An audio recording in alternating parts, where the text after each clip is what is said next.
Hello. Sorry, I thought I was unmuted, but I'm here. Anyway, hello. Today, I feel fine. Yippee. But today at work fucking sucks. I was like, I need to conk out.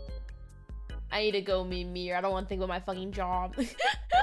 But I love how frame one, I'm like, I'm ready to kill my fucking job. And nothing even happened, but I'm ready to just go, fuck my job. Did you have some good eeps? I did have some good eeps. But basically what happened was, so a coworker of mine got a pay cut because basically he's like a sales guy and he hasn't hit his quota for sales in a while.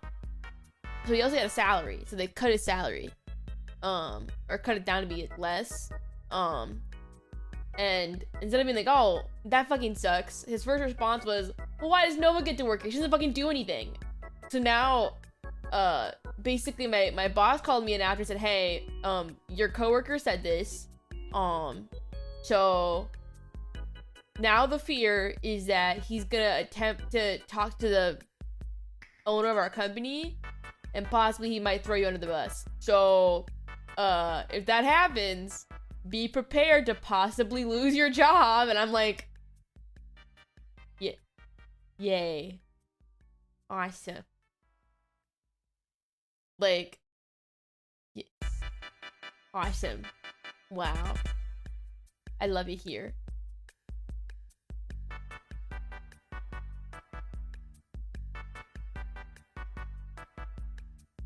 I know.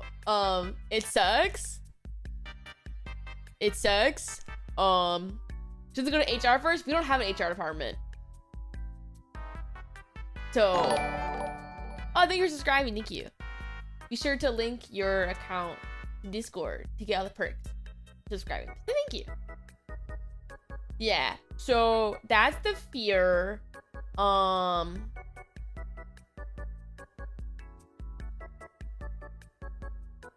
Yeah, this is all the same coworker of mine. Oh, what the ECP? Why'd you do that? Thank you. I appreciate it, but that's mean. I don't like it. Don't stop. Not the hype train. What are they saying? Yeah, this is all the same coworker who keeps using the women's bathroom and lied to me and said that the other office said I did nothing, even though they never said that. So awesome. Rad. So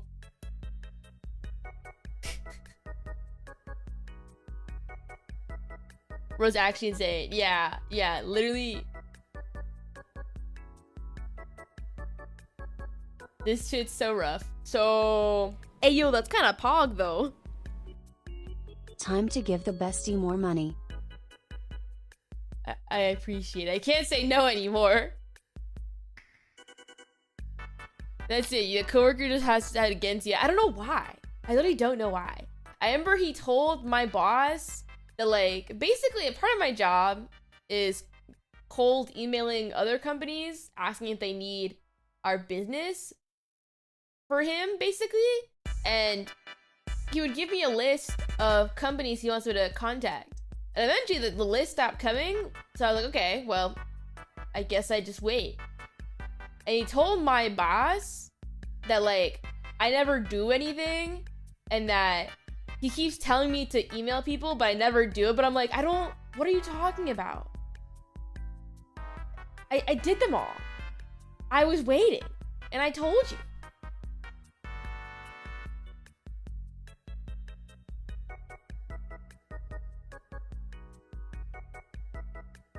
I know! Okay, I will go off of the fucking women's bathroom thing all fucking day. It's like, listen, we have 2 bathrooms.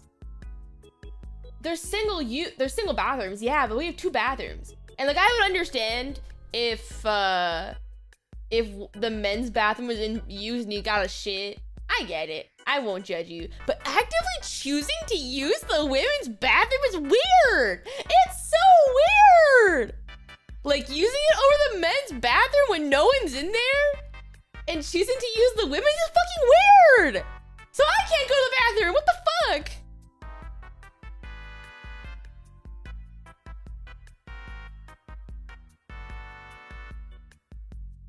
It's fucking weird. No, he's not saying that he does the emails. He just said that I don't do them. So no one does them. I don't know. Yeah, I don't know. To be honest, I'm just like, at this point, just looking at part-time jobs so I can like kind of full-time stream. So, and also afford to live and feed Zoe. Yeah, it is what it is. It sucks. And I like my job, but at this point, I can't do anything. You know what I mean?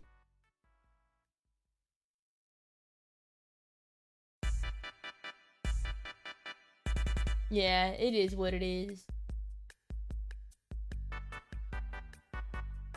Some good news for us, more bestie. True, it means more bestie time. I can stream more often. That is true.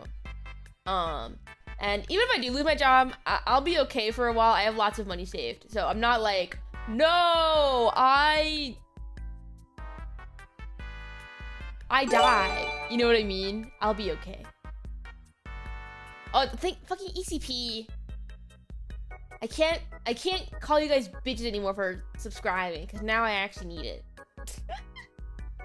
I literally cannot make fun of you anymore because I need it. So thank you, ECP. It feels really weird.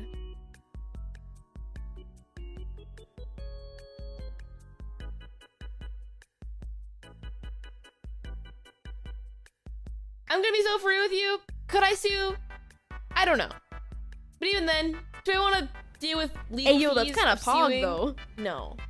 Nova can chat support your medical insurance now. I mean, I lose medical insurance, so...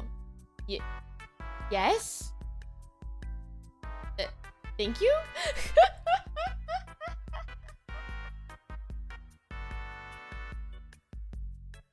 Yeah, I can't make fun of you guys anymore for giving me money, so... Thank you. Welcome to membership, bestie. Have some free soup in these trying times. Thank you, I appreciate soup.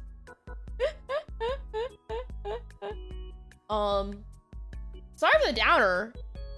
Hey, yo, is that a super chat? Be sure to document everything, just in case. Also time for malicious compliance. I don't think I can sue with how Hey, yo, that's kind of pog, are. though. I wish. Time to shill to us extra hard now, Dad. I don't like shilling. I feel bad.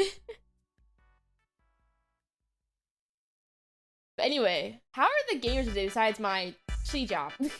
How was everyone's day? Is it good? Having a good time?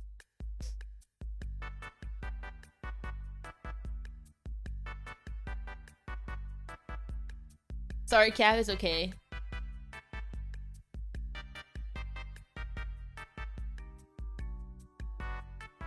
Just made some salsa verde, so yes, day is good. Sounds so yummy. With an anime con this week. Oh my god, yay! Hope you have fun! Oh my god, speaking of food, so those laws don't apply to wrongful termination. I don't know how to explain without doxing myself. I don't know how to explain it. So I will just leave it at that. Graduated college. Congrats on graduating college! Yay! That's awesome. Congrats. Good luck in this work field. It sucks.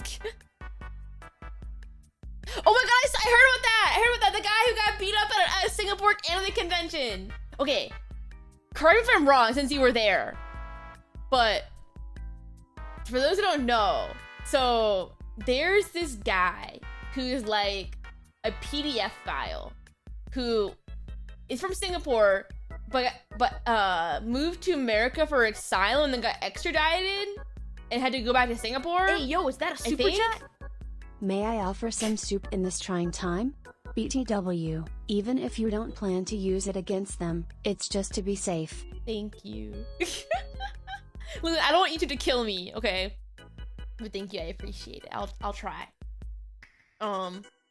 Basically, he's like a PDF file. He's a little weirdo, and everyone in Singapore knows about it. And apparently he put on Instagram, like, hide your kids, hide your wife. I'm going to this anime convention. So he was there like a fucking weirdo, and the Itadori cosplayer saw him and beat the shit out of him, as you should, because liking little kids like that is fucking weird. And then the Itadori cosplayer got arrested. So, like, he's actually the kids. Yeah, I think the guy who got beat up is actually like a PDF file. Did they release the Itadori guy? I don't know. Apparently, Mio was telling me that it's like a sticky situation because apparently the Itadori cosplayer is not technically a Singaporean citizen. He's like a resident. So it gets really sticky in those situations. And apparently Mio was telling me there's like other stuff that makes it a little weird. Yeah, the situation is just whack.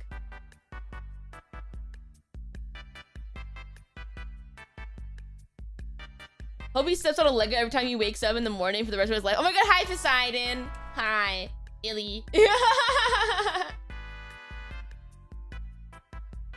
I think he's also bothering his friend quickly. Oh, that's crazy. The whole country supports Yuji, as they should. Yeah, what a fucking freak.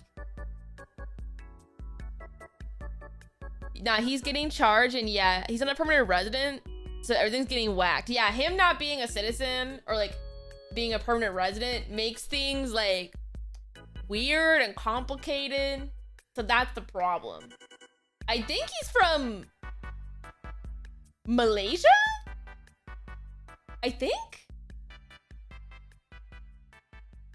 But yeah, I think he's bait for being a PDF file because they're fucking freaks. But it is what it is. PDF dude is also on bail as he skipped conscription. Lamau.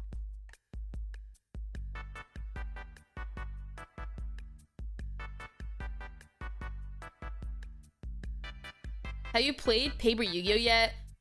I have before, but I haven't gone to like a locals before. You talking about the Yuji Itadori cosplayer? Yeah! My goat. I'm sleeving up a new MTG deck in my Nova Aokami sleeves to play this weekend. She's pretty cool, I guess. Oh, thank you. Thank you for the dono. I appreciate it. I forgot that I made standard size sleeves. I'm glad you like them.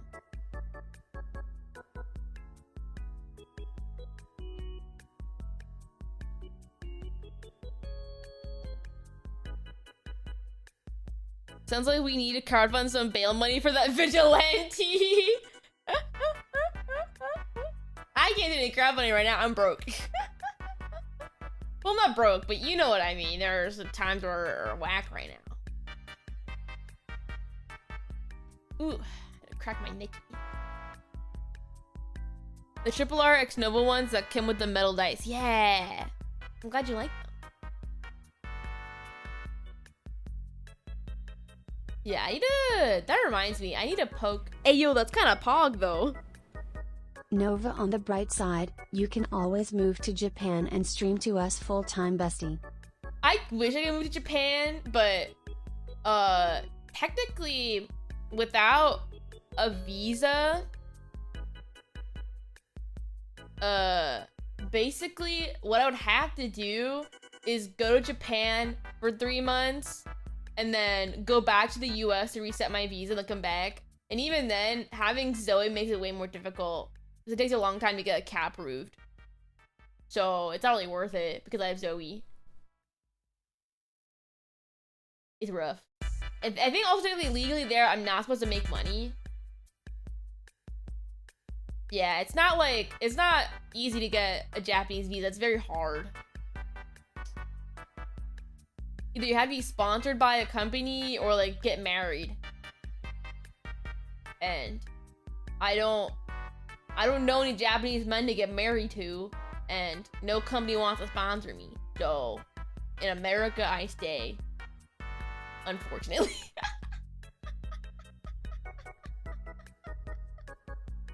Join Hololive? I'm not a Hololive material. And even then, I don't really like being corpo, to be honest. I'd only ever join, okay, I think at this point, the only time I'd ever join a VTuber corpo line is if I'm really desperate. Like, I'm really like, oh, fuck. Something's really wrong. Then I would join a VTuber corpo.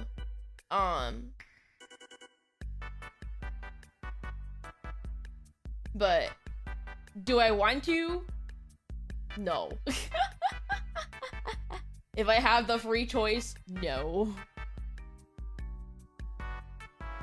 Even then, the Holotowns made it clear that Hololive has their own problems. Yeah, it's not all sunshines and rainbows anymore.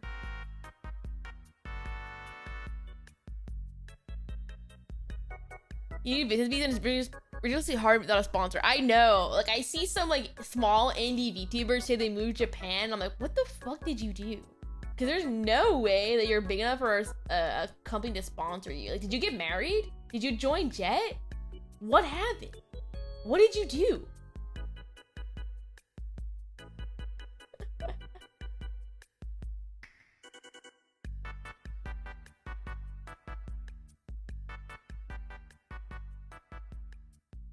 Yeah, it is what it is. Without some connections, maybe. Either way.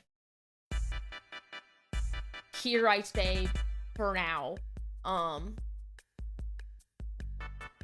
Either way, I just need to sort stuff out. How did we get here from the Itadori cosplayer?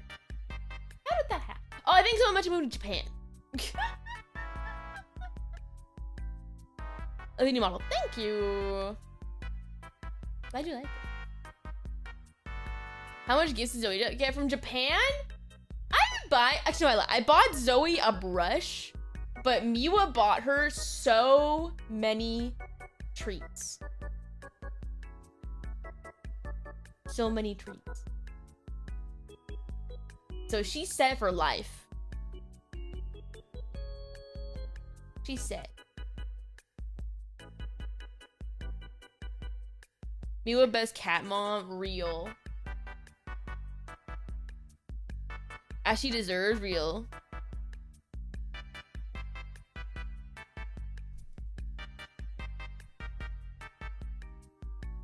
Miwa is winning Zoe with snacks. I mean, it's not difficult. Zoe's very food motivated.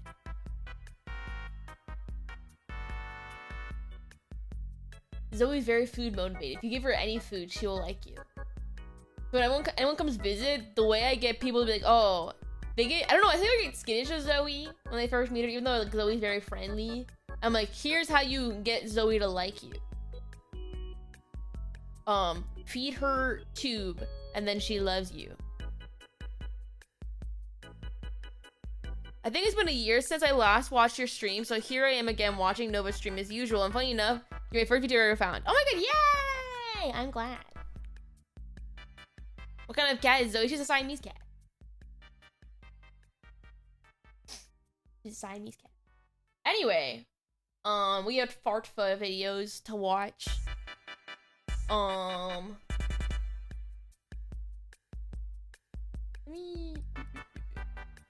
Okay. I swear if you autoplay, I'm gonna tweak.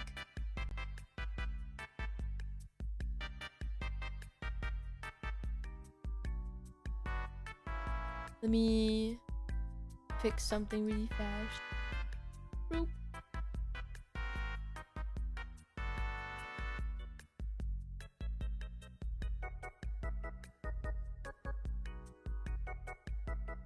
Okay. Let me see. Make sure the audio is working too.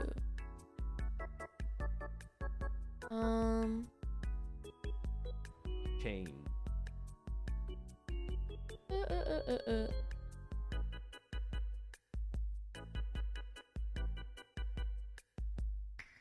I think people like it when you're smaller. I'm not a react girly. Technically I am, but you know what I mean. There we go. You try Singapore and live with Miwa and get Zoe as well.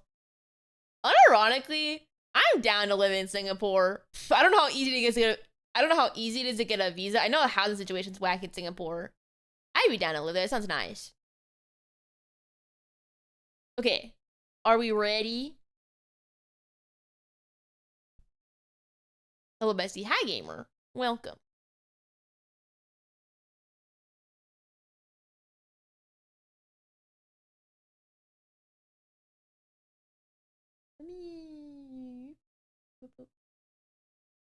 Yep.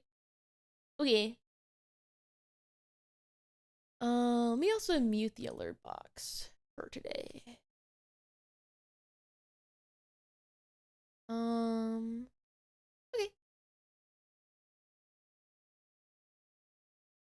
It happens to us all. Sometimes it happens naturally through growing up and maturing our beliefs and values How does the audio as sound? individuals, or by necessity because of external factors, losing someone, a job. Volume is low. Okay, I'll turn it up. A passion. Change, Is that better? particularly sudden change, is something that can shock you, putting you into flight or fight, and accepting what is A bit more. That's okay. Good. Yes. Okay. I'll start the video over. Thank you. change. It happens to us all. Sometimes it happens naturally through growing up and maturing our beliefs and values as individuals, or by necessity because of external factors, losing someone, a job, a passion. Change, particularly sudden change, is something that can shock you, putting you into flight or fight, and accepting what is to come and adapting accordingly, or you simply refuse to acknowledge and engage. One way to respond to such feelings of anxiety about the in-group's future is to cling to the cherished collective past. Such collective nostalgia may be a functional coping mechanism in times of change and uncertainty. Put differently, the stories group members tell about their group's past inform members who they are, where they came from, and where they are going. The resistance to this change, this new summoning mechanic of pendulum, was nothing like we'd ever seen before in Yu-Gi-Oh! Most Yu-Gi-Oh! Players during this time grew up with simplicity and a straightforward approach to the extra deck, summoning a single monster, setting a Okay. May I just say, I was not around when, well, I was alive, obviously. More like, I was not playing Yu-Gi-Oh! At this time. So, I guess I'll throw my predictions out now as to why I think people didn't like pendulums. And I guess Farfa, at the end of this video, as we finish watching it, will correct me if I'm wrong. Right? But I think the issue was what's it called? I think it was just like, what, it was like really easy to do, right? Because it had its extra, at the time it had its own extra zones. Like it wasn't in the spell and trap zone, it had its own separate zone for pendulum summoning, so you had way more room. I think even now when people want to play Yu-Gi-Oh, people get really confused by pendulums, right?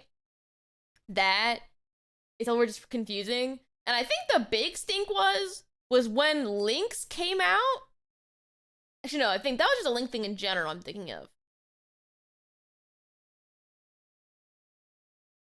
Pendulum never had a super cool archetype early on.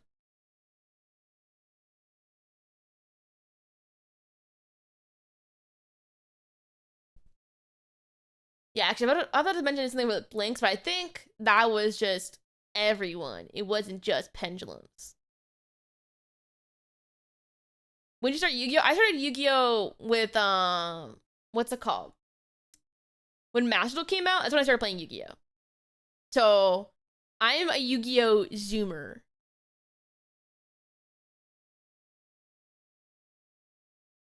For me, it was extra text on the card. That's fair. They are very confusing to read. I think they are not the most streamlined in presentation.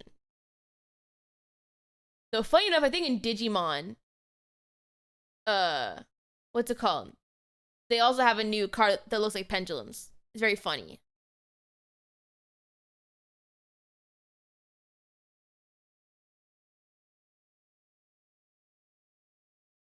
So yeah, let's see where this goes. Trap in passing, and maybe somewhere down the line, if the stars aligned, a fusion summon. The extra deck in Yu-Gi-Oh! Was in principle and in concept very straightforward. Two weaker monsters are combined together to create a more powerful monster. Polymerization brings together two monsters into a powerful fusion boss monster. That has been the case since the beginning of the game, for the most part. Synchro summoning relaxed this general rule by allowing you to combine two monsters together without the need for a tertiary mechanism in place, the polymerization. Instead, you just simply put the two monsters together by adding up the levels. Provided one of its materials was a tuner, a special kind of monster, but resourcefully, technically, one less card than fusion summoning. And later on down the line, we got Xyz summoning, at its core following the same principles, combining less desirable monsters together to create a more powerful, more useful monster. This went even further than synchro summoning and relaxed the tertiary requirement even more. No polymerization, no tuner, just a level requirement, which is fairly generous because monsters in archetype usually tend to be of the same level as each other. Pendulums did nothing of the sort, completely throwing out these basic principles and core concepts of what it means to use the extra deck out the window. Pendulum summoning wasn't really about combining monsters, it was about producing a field and generating tempo with monsters that acted as spell cards. This was done via the pendulum summon, a once per turn mechanic in the same way that one player would receive a singular normal summon per turn. I'm sorry, I'm jamming. I got too excited or when can you feel the power? That song slaps. I know the dub is horrible for Arc 5, but Can You Feel the Power is a banger, and I refuse to hear otherwise. Also, Farfa, I'm so sorry for pausing your face like that, but Can You Feel the Power is a banger, and I refuse to hear otherwise. That song is fire. Arc 5, I don't know what the fuck they did. Every single song, bars. Bars. Every single one. Bars. So good. English, Japanese, doesn't matter. Fire. I think about Arc 5 is a disaster. Hey, we can ignore the pacing issues if we just look at the music because it slaps. It's really good. Arc 5 was one of the worst ones. Hey, we're ignoring the plot. We're ignoring the pacing. Music slaps. Refuse to hear otherwise. Every single opening, God tier. Banger. Bars. We see the manga ending. And talk about the music. You're incorrect. I'm sorry. You're horribly wrong. You're literally horribly wrong. Music slaps in Arc 5. Really good. Talk about the Arc 5 manga ending. Yeah, we don't talk about the Arc 5 manga ending. That was... Editor, if you're watching this, can you put the picture of like the final panel and the final panels of Arc 5 manga? You know which one I'm talking about. We're not talking about that because it's horribly cursed. Music slaps though. You would receive a pendulum summon for your turn. Yo, I got banned from event. Electro number 3. And then stick to the game plan. Let's go!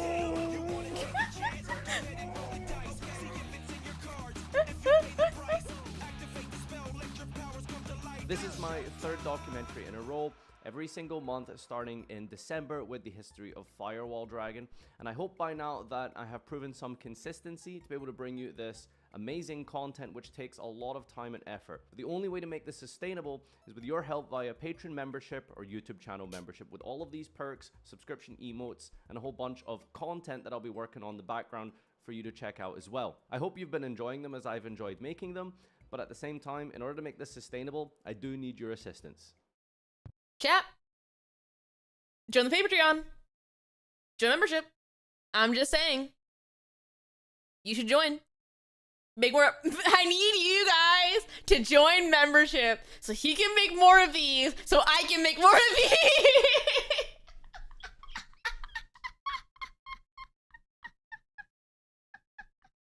Chat, lock in. Lock in.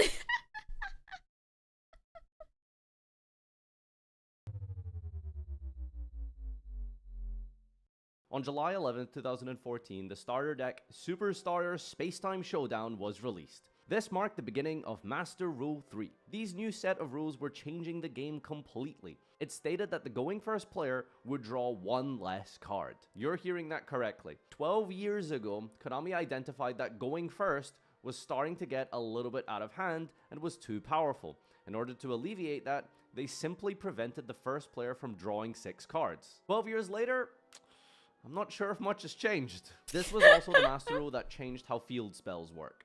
Up until this point, the way a field spell would work was essentially like if you can actually conceptualize a field. Player 1 might have the field spell Sogen in play, and like the artwork and anime would suggest, it transforms the entire play area into a lush green landscape. Now player 2 might then decide to play their own field spell, the Necro Valley, which would mechanically send Sogen to the graveyard, establishing itself as the singular field of play. So now, what happened with Master Rule 3 is that both players could actually maintain their own field spell irrespective of the presence of their opponents. But most important of all, this Master Rule brought about the Pendulum Summon. Now, like we talked about before, the introduction of Pendulum wasn't just a new summoning mechanic that could be hidden away face down in the extra deck to maybe be used in a duel if you had a couple of spare bodies later down the line. Pendulum was designed from the core to be a new way to play Yu-Gi-Oh!, changing the fundamentals of the duel field itself and even how we view cards.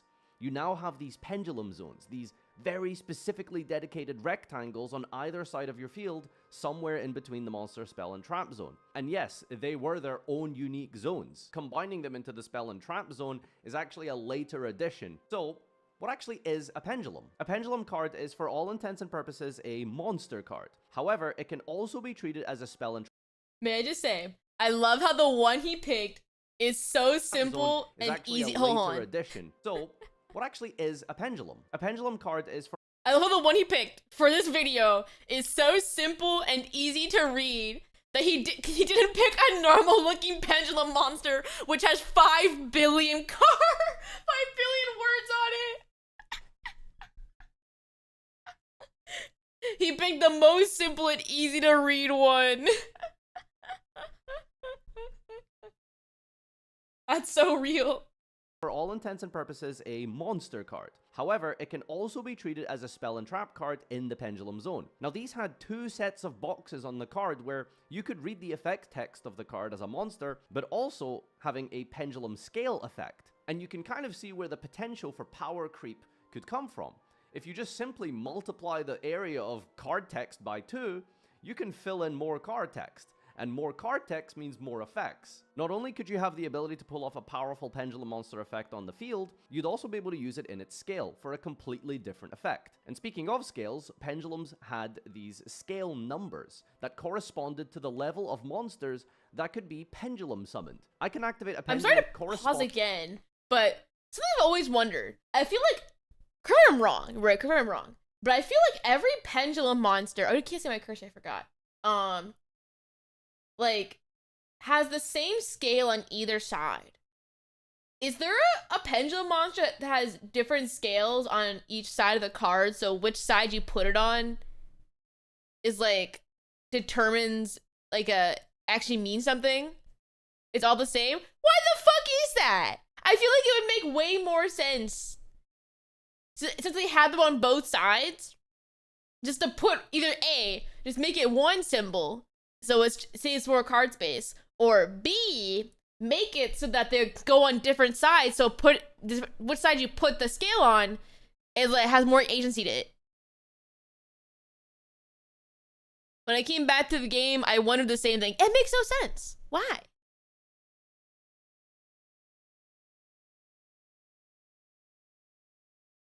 Why is your name Evil Chud?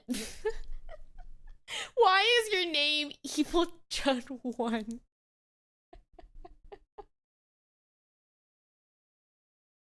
Maybe they thought that the Yu-Gi-Oh players can't read and we need the same numbers for both sides. Real. Maybe they thought that since I think there's a pendulum with an effect that changes the scale based on which side it's on, but it's not printed with 2 numbers. Interesting.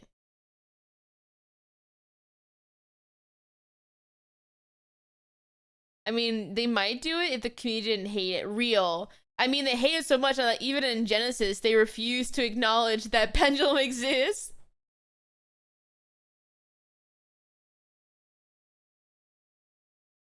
To the level of monsters that could be pendulum summoned. I can activate a pendulum monster in my left scale with scale number 3, and then another pendulum monster in my right scale with scale number 9.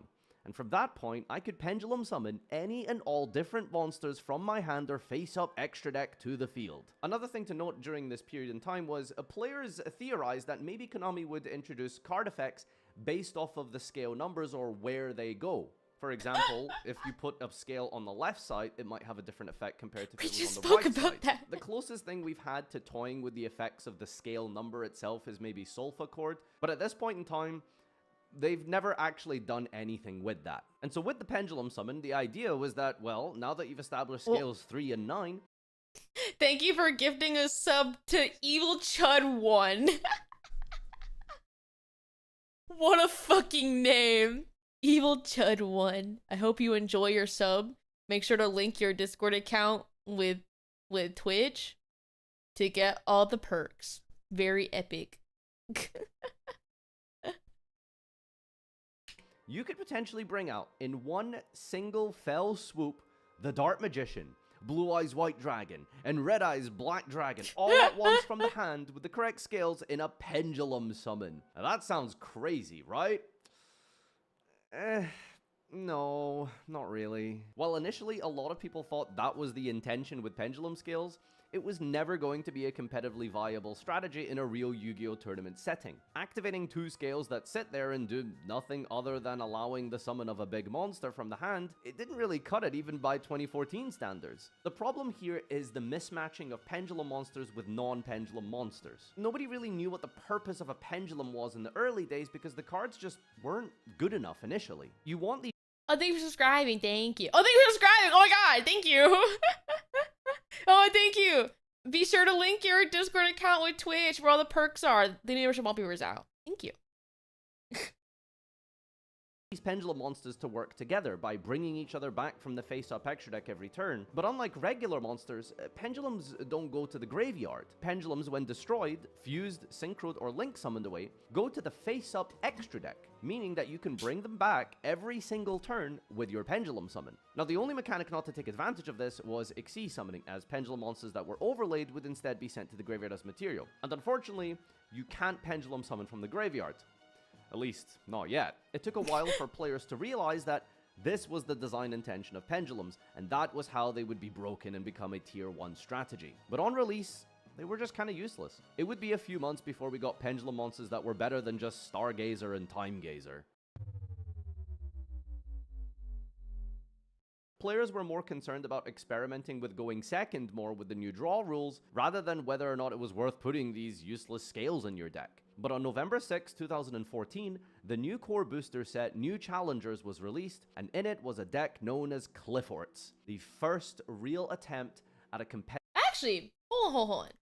Oops. I just noticed, you use none of the box.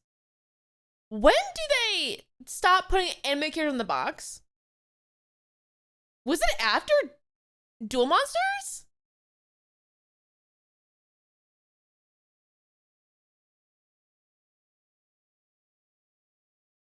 They stopped after Duel Monsters? Really?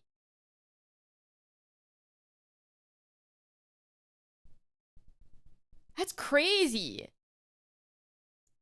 I don't know why it just occurred to me that that happened. Oh my god.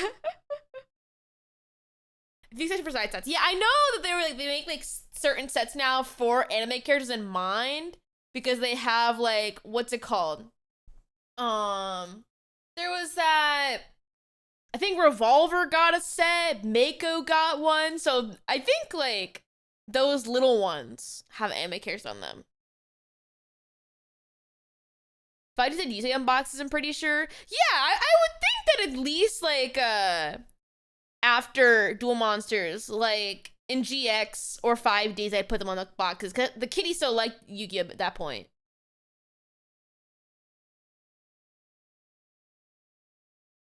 Where was the figure? I'm pretty sure. Really? Does he really? Oh my god, I'll have to look. Only recently the anime came out of the main set. Yeah, because it's all dual monsters right now.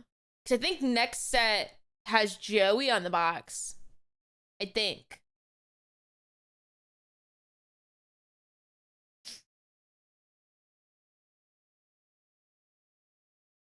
And in it was a deck known as Clifforts, the first real attempt at a competitive pendulum archetype. Clifforts had the makings of a tier 1 deck. It was super consistent, it was fast, it could both be played as a combo deck or as a stun deck depending on the metagame, and it had access and synergy with some of the most powerful floodgates ever printed, Skill Drain and Vandy's Emptiness. Cliffort was a really unique... What's that other one? Hold on. Was super consistent. It was fast, it could both be played as a combo deck or as a stun deck depending on the metagame, and it had access and synergy with some of the most powerful floodgates ever printed, Skill Drain and What is this? New player can special summon a monster if a card is sent from deck or field to your graveyard, destroy this card. Oh! That's gross! What the fuck? Ew! Ew, what the fuck? That's nasty! That's so gross! Ew! Ew, what the fuck? Vandy's Emptiness. Cliffort was a really unique deck. It had a powerful starter card called Cliffort Scout, which was not once per turn, and could be used in the Pendulum Zone for its effect, despite being a normal monster with no monster effect. Remember, Pendulums have 2 boxes for card effects. Performapal Trampolinks could bounce the Cliffort Scout back to the hand and reactivate it to use again. It was not uncommon for Scout to resolve 2 or more times per turn. All the Cliffort monsters were also these little mini boss monsters. They were unaffected by monsters with a lower level or rank than them, so things like Shadow Scobata and Farfa at the time would...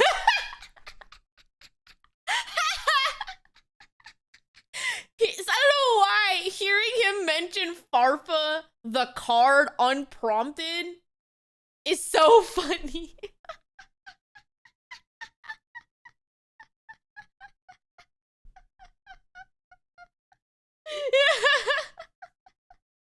be able to interact with them. The playstyle was a kind of tribute summon deck, but because of the way that pendulum summoning worked, you could set up tribute fodder really easily every turn. Cliffort, Carrier, and Helix, when tributed, would bounce a monster and pop a spell trap card, while in the process, if you summoned Cliffort Disc, it could summon 2 Clifforts from the deck, facilitating lots of removal and paving the... Wait, are they spaceships? What the fuck is that? What are they? They're not... I guess, yeah, they're machines, so I guess they would be like spaceships, right? That's weird.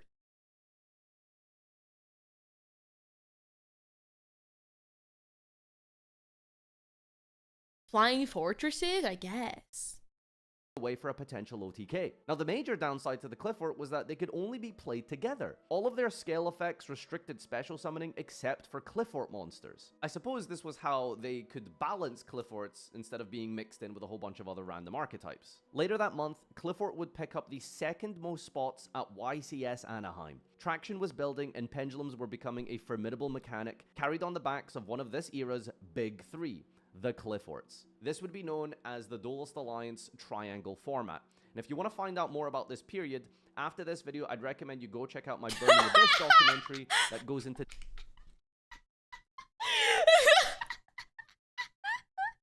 Video volume's a little low. I literally turned everything up as high as I humanly can. Let me try... Sound...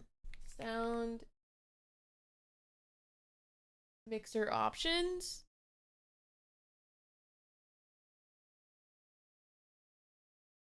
Okay. Still from around 2 Electric Boogaloo. Not even the fact that he's mentioning his own video. That's one thing. The fact that he's mentioning Burning Abyss again is what's funny. I'm also kind of low. I don't know. I have everything turned up. I didn't change anything. Weird. detail over this time Is that period better? in all of the decks mentioned. In December 2014 at YCS Milan, Daniela Stella managed to win the entire event with Clifforts, a hallmark victory that would plant the flag for the first of many Pendulum YCS wins to come. It was a really weird deck to observe because on the surface, some of the card choices made it look like a stun deck. Triple Emptiness, Skill Drain, even Pot of Duality. This doesn't seem like a conventional combo deck, or a way to perform a big, giant special summon of 5 monsters. But that's how unique Cliffort was in its win condition. Cliffort could even turn off its own Vanity's Emptiness by tributing over a monster equipped with their themed equip card, Cliffort Sacrifice, sending the emptiness to the graveyard and allowing them to perform a massive pendulum summon. Cliffort was the first pendulum deck that truly maximized the potential of what pendulum summoning was intended to do. A full board of monsters swarm the field. They're then sacrificed for other monsters, all triggering powerful effects in the process, and then brought back again completely for free every single turn until your opponent was left completely depleted in resources or devastated by the overwhelming attack. I think Master Rule 3 Pendulum was so good because it was a different era of Yu-Gi-Oh! It was a lot less complicated than now, and if you were able to complete your scales, you literally just summoned 5 monsters for free every turn. That's just over 8,000 damage. You can attack all your opponent's monsters. Your guys are big. Well, with this deck at least, all your monsters are big, and it was just free 5 monsters every turn.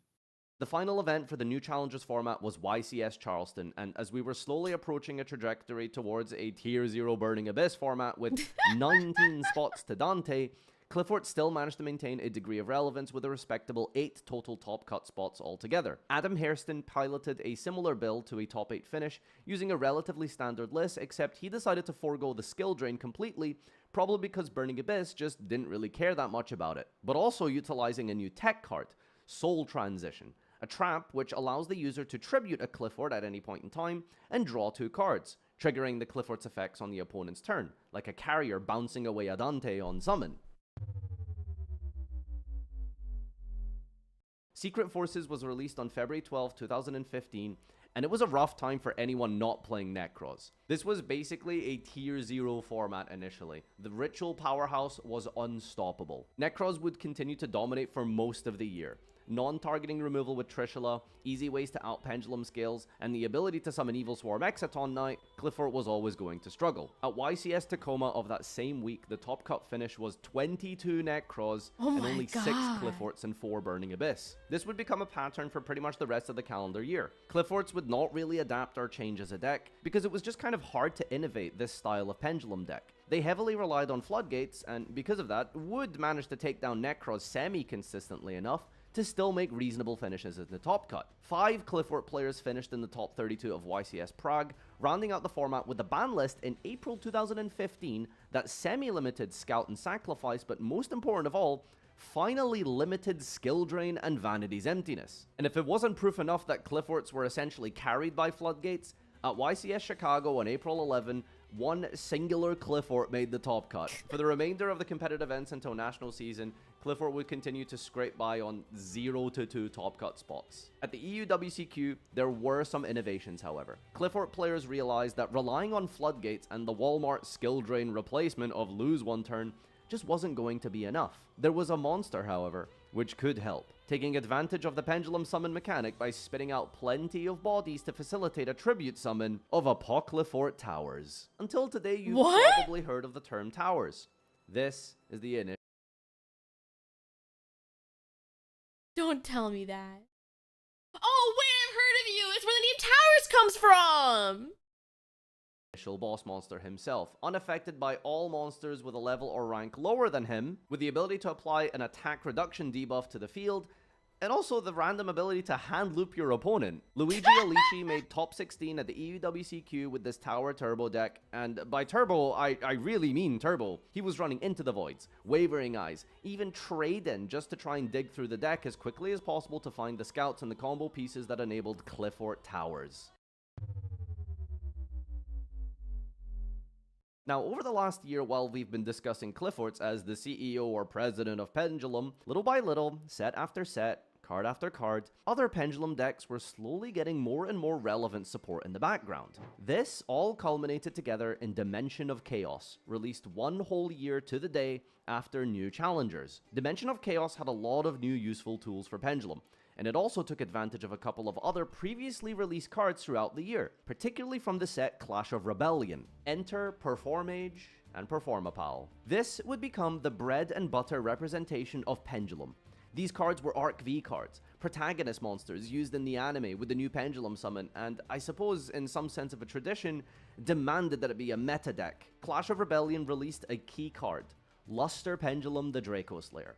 It was a really simple card. It was a scale 5, meaning that it could facilitate the Pendulum summon of level 4s, the best level in the game without a doubt, and it was a tutor monster, a dragon, and most important of all, it had an unbelievably strong pendulum effect that would not be truly realized until Dimension of Chaos with the release of Performage Plushfire. Luster Pendulum could be scaled alongside Plushfire, activate its effect to destroy Plushfire, and add another copy of Plushfire from the deck to the hand, triggering the previously destroyed Plushfire to summon out from the deck a Performage Juggler. The Juggler could then be overlaid with any level 4 normal summon to make a King of the Pharaoh Imps, and then the King of the Pharaoh Imps would detach the Juggler to search for Habakiri. Sorry, wrong year. This could search out a tutor monster, and then the Juggler in the graveyard could banish itself to search for a Trick Clown who, when that hit the graveyard, would bring itself back. The Reptile search could be anything from Masked Chameleon to Palomoro, which some people play to help facilitate All roads lead to Habakiri, man. Synchro plays. This is a core principle and the blueprint that I want you to keep in the back of your mind for the rest of this video when talking about Pendulum summoning. They generate advantage by sending cards to the face-up extra deck. You then bring them all back in a Pendulum summon,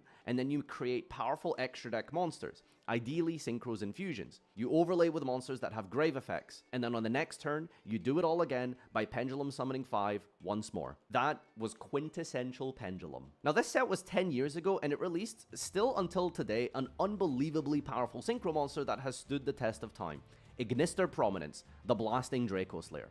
This was a soft once per turn, level 8 Synchro that summoned a guy from the deck, popped one of the Plushfires on your field, and also spun away an opponent's card without targeting. And yet you might be wondering why Pepe, that's what we're calling it, didn't get any tops at the YCS for this weekend. At YCS San Jose... Is that what Pepe stands for? I've always heard, like, people were prefer to this format, but it never occurred to me what it stood for.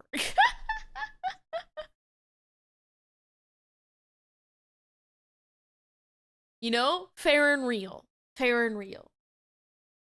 Apparently, it was ruled at the event that Plushfire didn't trigger when destroyed and sent to the face-up extra deck. This completely killed the synergy between Luster Pendulum and Ignister, and the whole point of destroying your scales in Pendulum. That's where the synergy comes from. So apparently it was later corrected in round 2 onwards, but this must have drastically affected the performance of the deck. I mean, did all Pendulum players just begin X1 because Plushfire wasn't working? It was a very weird opening weekend, and with 0 tops, well, it did get immediately fixed very soon after at YCS Sao Paulo. In late November 2015, Performage Performapal would take a quarter of the top cut spots. This event also allowed us to see a glimpse of another Pendulum deck take a top cut spot, and that was Magispector.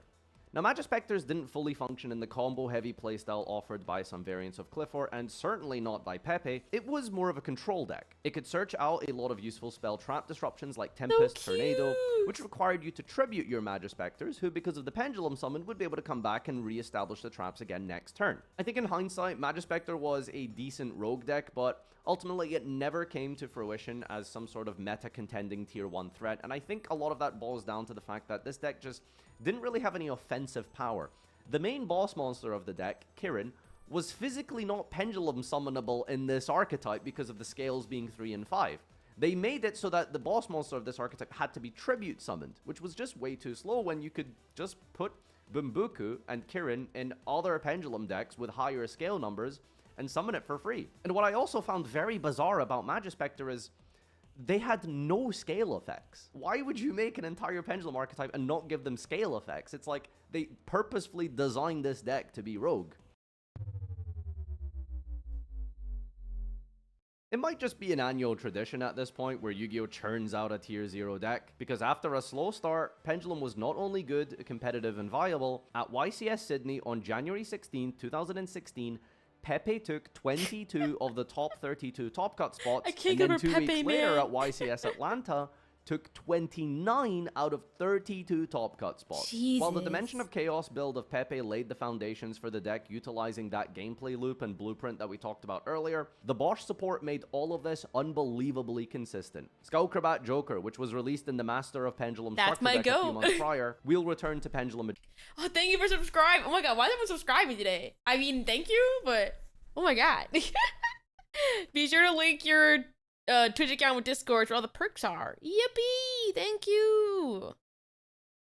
Magician soon. Could search out any Performapal or Odd Eyes monster. That includes the newly added Performapal Monkey Board, who could also search any Performapal monster like the newly released Performapal Sorcerer, who could then search for more copies for next turn, or Gi Tartle and Lizard Draw, which could be comboed together in the scales, and after Pendulum summoning, just draw 2 cards. Not only did this deck have unbelievable consistency with the Bosch support, it now got a few major upgrades in its power. Breaker of Shadows released Cyber Dragon Infinity and Traptrix Rafflesia. So the end board now consisted of the full follow-up. I don't know why I'm so shocked hearing cards that I actually know what they are. I mean, I know what the pendulums are. Don't get me wrong. I used to actually play Performapal 5 billion years ago. But something about hearing Cyber Dragon Infinity is like, oh, whoa, wait, I know you. What the fuck? So I feel like sometimes in these, like, documentaries, I don't know what the cards are because they're so old that it kind of just, like, blurs in my mind as if they're not real.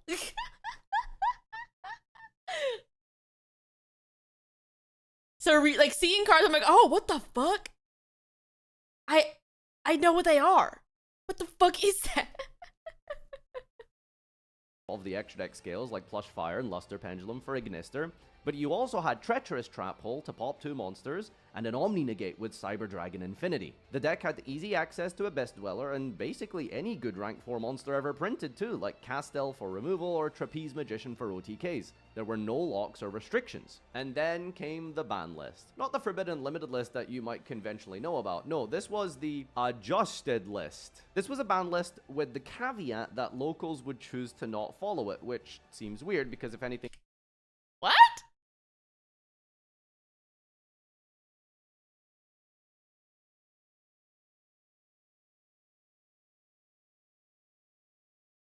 I've never heard of a list that's optional? That's so weird? They only did it once? That's so strange. Before was that bad? Why haven't they done it again? What the fuck? Only time they did this, by the way. Yeah, why did they do it more? So strange.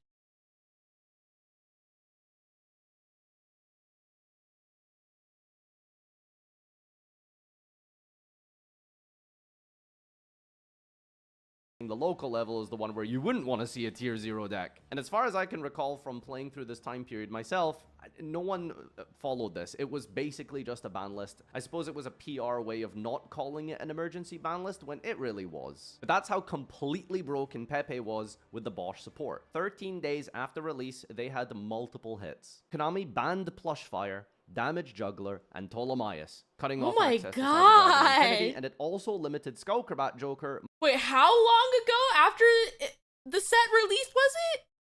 But that's how complete it was a PR way of not calling it an emergency ban list when it really was. But that's how completely broken Pepe was with the Bosch support. 13 days after release, they had Oh my god! That's crazy. I mean, I guess I understand why it's optional now. Only because if you make it straight up a ban list, that kills product. And more importantly, fucks over the shops that bought the product.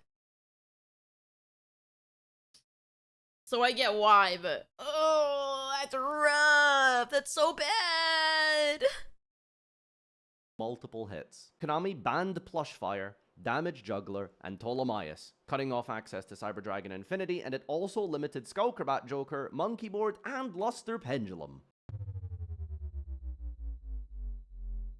With Plushfire banned, Performage was dead. There was just no way to consistently bridge the engines together, and so, not really a new engine, but the replacement was a heavier Draco Slayer engine, which would then be incorporated into the strategy, hence the name, Draco Slayer Performapal, or Draco Pals for short. People would start playing Painful Decision to access cards like Master and Vector Pendulum. Cards like Rescue Hamster and Rescue Rabbit would also begin to see play, since it could summon 2 normal Master Pendulums from the deck. Previously unplayed Performapals like Silver Claw and Second Donkey were incorporated, because cards like Pendulum Rising could be used to tutor out Sorcerer more consistently. And we even saw people incorporate Guiding Ariadne, with the ability to access and search for the Solemn cards. If there's one thing this deck is good at, it's popping its own scales, capitalizing on the whole destruction effect that the archetype became known for. The deck would also take on different forms with a build known as Dark Pendulum, because you could utilize tools like Armageddon Knight to send Shaddoll Dragon, and pop nasty cards like Anti-Spell Fragrance or Zephyros the Elite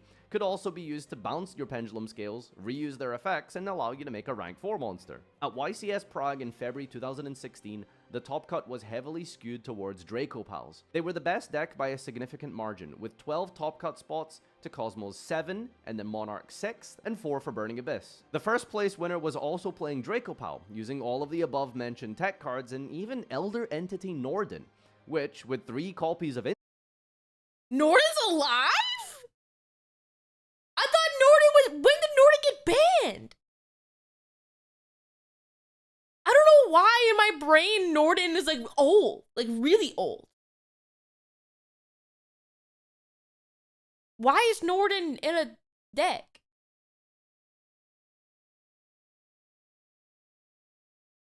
Oh god. Okay. Instant Fusion was an instant rank 4 play. The next month at YCS Vegas, there were 15 Draco Pal tops to Cosmos 9 in second place, and still, the victor, Adam Belaradsky, was once again running Draco Pal, main decking the Ariadne engine. And it was the same story at YCS San Jose. Over half the top cut was Draco Pals. The final victory for Draco Pal came at YCS Houston on April 10th, 2016, the day before a banlist, and it won with significant power. 13 top cut spots, with only Phantom Knight Burning Abyss trailing behind at 7 spots altogether. This ban list incorporated all of the changes mentioned on the previous adjusted list, but it also had even more hits to Pendulum, like banning Wavering Eyes, and limiting Ignister Prominence, and Draco Face Off, the quick play spell that allowed the Draco Slayers to get onto the board so easily. As we say goodbye to Wavering Eyes, I'd like to give a little anecdote about the importance of this card for the format, despite not being a Pendulum or even searchable. Well, kind of. Wavering Eyes caused what is known as the Wavering Wars. It was a quick play spell card that has 4 effects that you can activate in sequence depending on how many pendulum scales were destroyed. If you activate Wavering Eyes and destroy 1 scale, it burns your opponent for 500 damage. If you destroy 2 scales, it burns for 500 damage and then also adds any pendulum monster. Wait, okay. For a split second, I was like, wait, how do you destroy 3? Like, how do you destroy 3 and 4? But I guess it's like, can you target your opponent's pendulum scales? I mean, yeah, each player, I guess. That's crazy. Okay.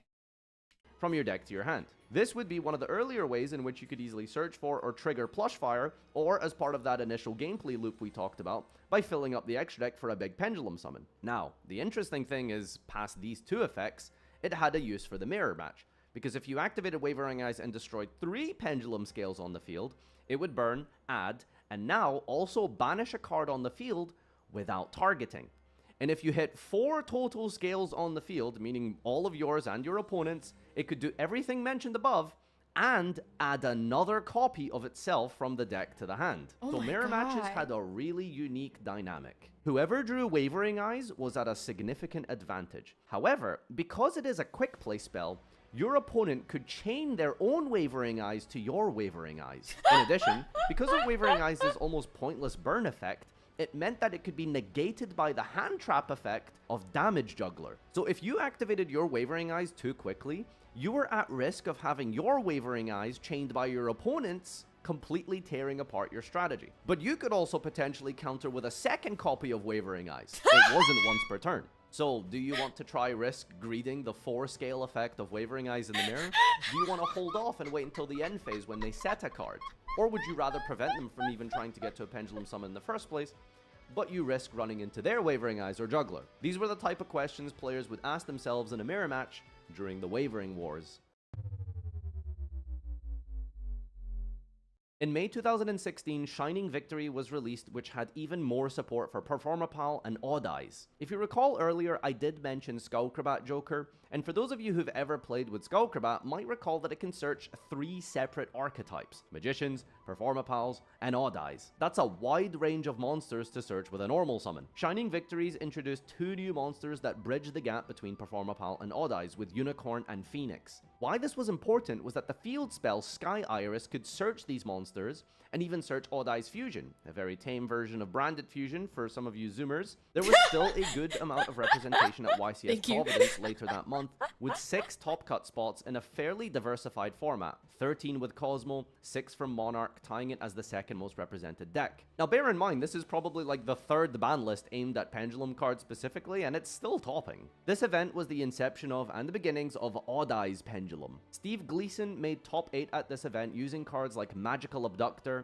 Terraforming, Painful Decision, and a bunch of spell cards that could be used to search any other Pendulum in the deck, and taking full advantage of the more generous scales offered by the Performapal Odd Eyes Unicorn, Scale 8. This meant, for the first time ever, Draco Powell players could Pendulum summon Magispector Unicorn, the untargetable, indestructible compulsory evacuation device who, of course, through Pendulum summoning, could come back every single turn. Pendulum is a super open-ended mechanic. There's pretty much no locks on all of these archetypes that have been released since Clifforts, and there have been many ways to amalgamate and push all these different archetypes together to create just Pendulum. And we see that even today with all of these different combo decks that people have attempted, to just mashing different engines together. Magispector, Pure Performapal, Odd Eyes, Magician. So for the WCQ this season, it didn't quite dominate, but it did take formidable spots in top cut across the entire board. In the Central American WCQ, there were 6 Performapal variants in the top cut, and yep, even Clifford.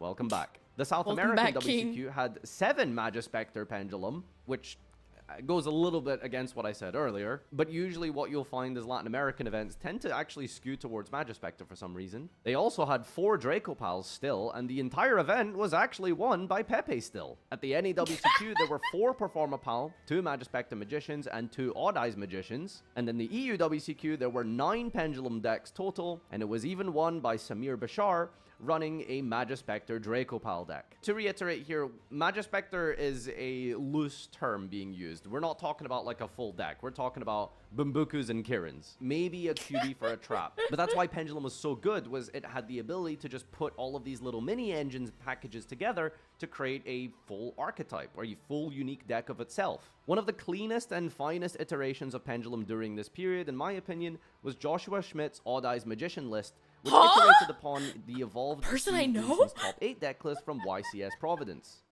Yo, what's up? It's Ankh, telling you stories from way back in the... No, don't call yourself Ankh! What does that make me? day, even before Link Monsters existed. Back when I wasn't a certified Pendulum hater, I suppose. Odd Eyes Pendulum in 2016 was a pretty good deck, even after the massive ban list that hit Pepe.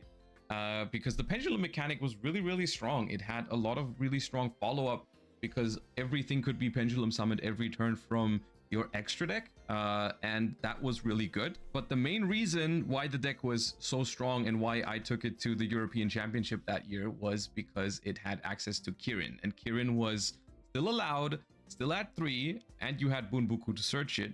And untargetable once per turn bounce was really strong. So the deck that I personally used at that European Championship basically had a very distinct game plan at taking 1 or 2 turns of setting up a really big extra deck, and then Pendulum summoning all of it to go for an OTK using the double damage from Odd Eyes Pendulum Dragon, which was really effective against most of the decks in the format because they struggled to finish you off fast enough because you had Kirins in rotation, and that would interrupt their game plan very effectively. Most importantly, BA, BA challenge against untargetable Kirin, basically impossible.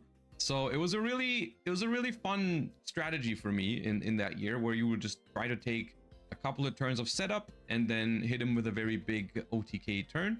And it was pretty solid, honestly. It wasn't like the best deck by far, but it was a pretty cool meta call, I think. Rounding off the season in 2016 was a victory at the World Championship by Blue Eyes White Dragon. Yep, Blue Eyes White Dragon was a good deck at this point, but that's a story for another time. On August 4th, 2016, the Dark Illusion was released, introducing a deck which has only aged like wine, Paleozoics, and a card which aged like cheese, Fairy Tale Snow. I guess as long as you don't ask Jesse. But we're here for Pendulum, and the Dark Illusion dropped Metal Foes, a deck which took that original blueprint and gameplay loop that Pendulum was Does this mean Electromite? so good at, and extrapolated upon it even further. The Metaphors scales all popped each other to search cards from the deck. It was primarily a fusion-based archetype with all of its boss monsters, meaning the materials could be pendulum summoned back out, and it had scales up to 8, meaning Kirin could still be part of the fun. The deck was also comprised of almost all normal monsters, and that meant you could take advantage of a bunch of consistency cards, like Summoner's Art and Painful Decision that were previously used in other Pendulum decks. Some people even opted for a very small Cliffort engine, since you could just destroy the Clifforts in the scale, removing the special summon restriction, and you could bring them back in a Pendulum summon to make Cyber Dragon Infinity, since now you had the access to machines. After the August ban list in 2016, YCS Mexico City was won by Metal Foes. Adrian Espinoza took a list that utilized triple Black Queen Gofu, which could make Ultimaya Zolkin into Crystal Wing, and also have a spare token left over to destroy for a free Metal Foe search, and it also ran Jaugen the Spiritualist, who, after establishing a board full of pendulums, boss monsters, and Crystal Wing, it would then be able to prevent special summoning. Sometimes competitive Yu-Gi-Oh! And innovation is just about who can outflood each other. This would go on to become a fairly diverse format. Lots of archetypes could top, and at YCS Minneapolis in October, there were 8 Blue Eyes decks in the top cut and 6 Metal Foes, which ended up winning courtesy of Marcus Hayden, piloting a similar list from the previous YCS Mexico City, and there was still other Pendulum decks with Magispectors taking 6 spots of its own. Wait, is that Max C? Did it take me this long to notice that it was there?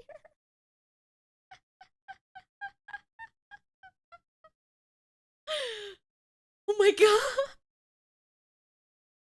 Mexico City, and there was still other Pendulum decks with Magispectors taking 6 spots of its own. There was Cosmo, Phantom Knight Burning Abyss, Lightsworn, Mermel, Infernoid, Monarch. Plenty of interesting and unique archetypes had been thriving during this period. I'm just realizing now that whole anecdote I gave earlier about Magispector not being good, just fucking cut that apparently. In late October 2016, Konami released Structure Deck Seto Kaiba, and this brought about the infamous ABC strategy, a union-based archetype that could consistently get to Buster Dragon, a super powerful and resilient boss monster that could banish cards. ABC would be the dominant deck henceforth, and would continue to do well throughout the latter part of the year. Metal Foes only took 2 spots at YCS Liverpool, but on November 3rd, the next core booster set, Invasion Vengeance, had more Metal Foes support, and in it was a brand new fusion monster, Alcahest. Alcahest could be set up with the new Quick Play Fusion spell to be used as disruption on your opponent's turn. You see, up until now, Metal Foes was more of a toolbox that facilitated lots of other decks and extra deck plays more so than its own archetype. But now it had tools like Orihulk to destroy your opponent's cards and the Alcahest to steal your opponent's cards. And of course there was Mithrilium, who could bounce away cards. Over the next few months, we'd see lots of success from Metal Foes, easily floating between the first and second best deck of the format. Not a lot happened in the way of innovation. I don't know why, I always assumed that Art of Dark Magician was made for Master Duel. So seeing it on this mat is really weird.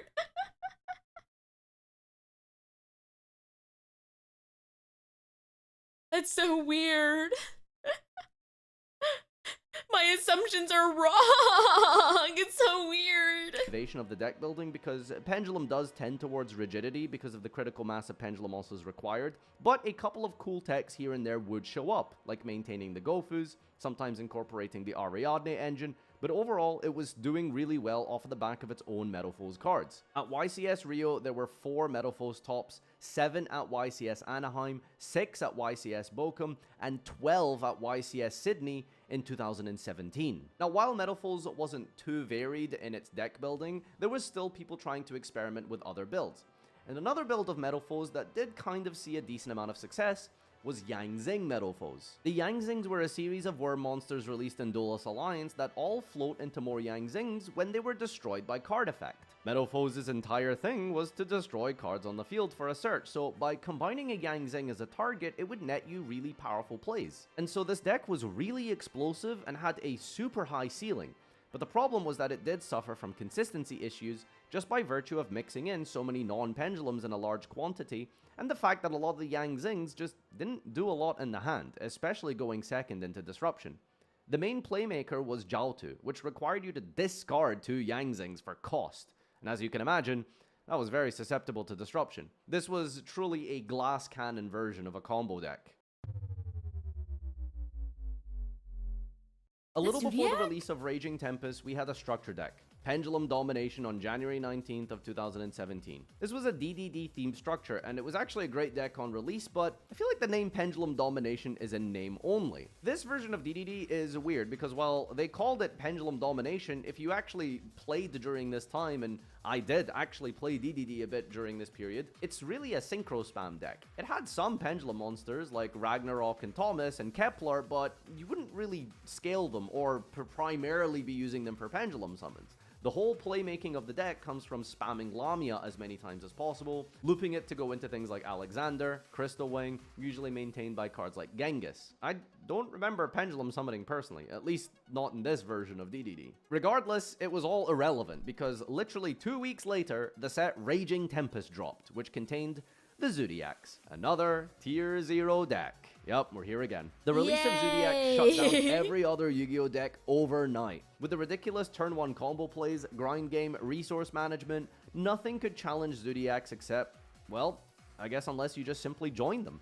We saw Kaiju variants, Invoked variants, Infernoid mixtures, and even people playing the newly released Grass Looks Greener. At the first YCS of the format on February 19, 2017, Nicholas Fantas Reininger got top 32 playing Zodiac Metalfoes. It was not really that different from the standard Metalfoes deck. You were still doing your Alcahest plays, clearing with Mithrilium, popping with fusing off the Orihulk, but you also now had the ability to incorporate the Zodiac engine, which was a 1-card combo that could set up a Dryden and another rank 4 monster. You could draw a card with Emerald, you could clear cards with Castel, and if you had access to Rapier already, the Terratops could even be used to summon Totem Bird, which negated a spell or trap. On top of that, there was another tech card that became fairly popular, Coach Soldier Bearman. Because Zodiacs could search literally any Beast Warrior in the entire game, if you opened with Barrage or Terratop, you could use your normal summon on Coach Soldier Bearman, make all your Rapiers level 8, and then overlay into Giant Trainer, drawing 3 cards. All of this without performing a Pendulum summon. Another card that really took off during this time period for Metalfoes was Baobaboon. Baobaboon was a level 3 monster that on summon could mulligan a card. However, when it was destroyed by card effect, like with a Metalfoes, it would summon 2 copies of itself from your deck and mulligan again as it wasn't once per turn. On top of that, this gave you 2 level 3s on the field, which could make MX Saber Invoker, and that was full Zodiac combo. Someone you might be familiar with had a decent amount of success with Metalfoes at the time. So I won a locals basically today. We played Metalfoes Zoo. It's really He's really a good. baby! It's actually like super insane. Like it does a lot of like unfair things. What a little guy! Giant Trainer combo. I played 60 cards today.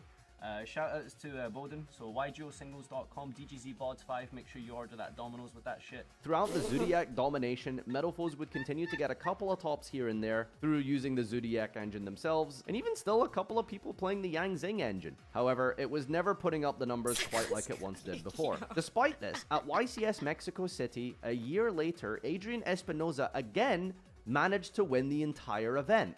I don't know how this guy's doing it, but he's just the pendulum goat at this period in time. Okay, why was Metalfoe good in Master Rule 3? So Metalfoe kind of got around how a lot of pendulum decks couldn't really work, where it gave you value by putting stuff in the extra deck, and then gave you more cards, and then you just summon them out for free. So it's like you can vomit your hand, but you also get to vomit your extra deck, and you got more cards, and then it took that even further with the fusion mechanic, and then just gave you like things to do. You had removal, you had interaction, and you just had free resources. Like clockwork and on schedule, it was time for a new summoning mechanic. the Link Summon. Now, if you want to find out more about this period specifically and Link monsters in general, because obviously this video is focused on Pendulum, I'd recommend you check out the Firewall documentary I posted in December, and it goes into detail about Link Summoning, the introduction of Link Summoning, Master Rule 4 format, and of course, Firewall Dragon. So make sure you check that video out after you finish watching this one. Though, Konami didn't just give us a new summoning mechanic. Again, they completely restructured how extra deck summoning worked in Yu-Gi-Oh! From here, you could only special summon from the extra deck to the extra monster zone, a new zone introduced to the field, and to linked zones, monster zones where link monsters point to. Master Rule 4 completely killed off the original blueprint and gameplay loop that Pendulum found success with. Not only did you have to fill your extra deck with monsters for a Pendulum summon, you also had to create zones to bring all of those monsters back. And so, this just wasn't going to be possible without some sort of crazy broken Link monster. Right? Do something funny with Electromite. The Master of Pendulum structure deck was released in late 2015, and you're probably wondering, why have you not mentioned them until now? This is 3 years after that point in the video. Well, during that time period, Master of Pendulum was legal for probably like 2 or 3 weeks. There was supposed to be a YCS during this time. I think there was a French YCS that was cancelled due to terrorism. Yep, there was some sort of violence in France, and so they cancelled this YCS. And basically, we only had a couple of regionals.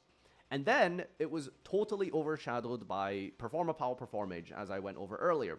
So there were a couple of Magician things sporadically, but I wanted to bring it all together here where they became much more relevant. On June 23rd, there was the release of Pendulum Evolution. This saw a bunch of support for the Pendulum Magician deck, and it Autograph Sorcerer! That's my go! That's my fucking guy! did okay at the regional level, but it wasn't until, finally, a major ban list shifted things away from Zodiac being so dominant. At YCS Guadalajara in October 2017, Pendulum Magician took over half the top cut spots. Now, the way that the Magicians worked was by facilitating the same gameplay loop we talked about before. Wisdom Eye Magician destroyed itself in the scale to set up another scale from the main deck. Purple Poison could destroy cards when it was destroyed by other Magicians. Black Fang revived from the graveyard. Harmonizing Magician could special summon a guy from the main deck, and it was also a tuner. Double Iris could search out an Icarus attack styled continuous trap cards to pop every single turn, or a Rota to replace your hand. This deck was ultra consistent, being able to take advantage of cards like Duelist Alliance. This was a themed Rota for the deck.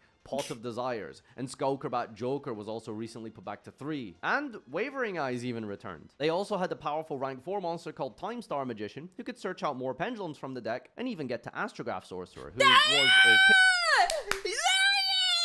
There he is! That's my guy! That's my go.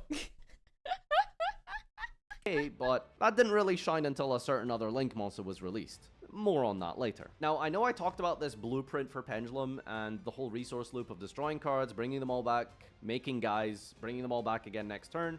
Magicians were about as close to that strategy as you could have hoped for with Master Rule 4. Pendulum would never be able to summon like it once did in Master Rule 3. The Magicians tried to maintain this and definitely pushed the envelope for a while. So the strategy adapted a little bit. While you couldn't summon everything back from the extra deck as easily as you once did without link zones, the Magicians were decent at maintaining hand advantage. Pendulum Stargraph could add cards from the deck to the hand, restocking the advantage. Harmonizing could summon from the deck. Black Fang revived from the graveyard, and Oath Dragon recycled from the face-up extra deck. You also had Pendulum Call that could search out 2 cards from the deck to the hand. As the win condition shifted away from bringing all of these guys back from the extra deck, the idea now was that you try to maintain your advantage with the Pendulum Graph, with Oath Dragon recycling, and getting to another copy of Harmonizing Magician, which could summon a guy from the deck on the next turn. It was definitely a lot more tame than we'd seen from Draco Pals previously. Despite an unbelievable performance in Mexico, the following set right around the corner introduced Full Power Spiral. Yet again, another Tier 0 archetype. At YCS Dallas on October 21st, Spiral took 29 out of the 32 top cut spots. 0 for Pendulum. At London, a week later, Pendulum Magician managed to scrape by on 3 top cut spots. Brad Hickey managed to prove that Pendulum Magician was viable despite the overwhelming power of Spiral because,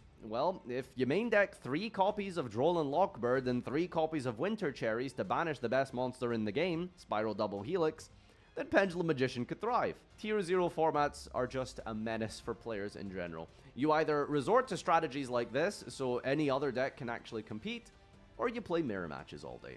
And you better hope that it's a good mirror. In November 2017, Konami made a slight adjustment to the ban list. Probably because of how new Spiral was at this point, there wasn't a lot done to address the true power of the deck, but there were limitations to Gofu, Spiral Drone, Quick Fix, and set rotation. There was a decent amount of consistency hits here, but the deck would still be more than capable of maintaining its spot as the best deck of the format. At YCS San Diego in December, Pendulum Magician took a respectable 6 spots in Top Cut, with one of them even being played alongside Spiral. Supreme King Dragon Starving Venom is a fusion monster that requires 2 dark pendulums to contact fuse into. And so what you could do is use the pendulums to copy Double Helix in the graveyard and do more Spiral plays. This would definitely be an anomaly, and no one ever managed to make it work again, but it was worth bringing up anyway for an addendum to Magicians. The last event of the format was YCS Melbourne in January 2018. Magicians would only take a singular spot in Top Cut. The playstyle and win condition of Magician never evolved during this time period. It's not like it was a bad deck or anything, it's just that the Pendulum strategy tended to be very rigid in what it's designed to do, and more often than not, without an entire change of archetype or some sort of new support, it was just always doing what it did before. Pendulums were in the dirt. They were down bad.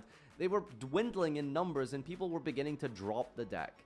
There had to be a savior, some kind of support, a card from anywhere to help the deck be relevant again. Had Master Rule 4 truly killed off Pendulum Summoning, or was there some support around the corner?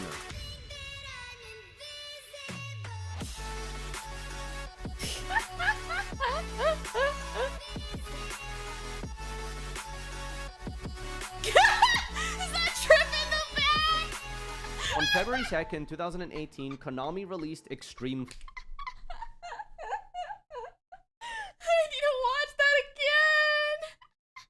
Seeing Trip slowly come into frame is so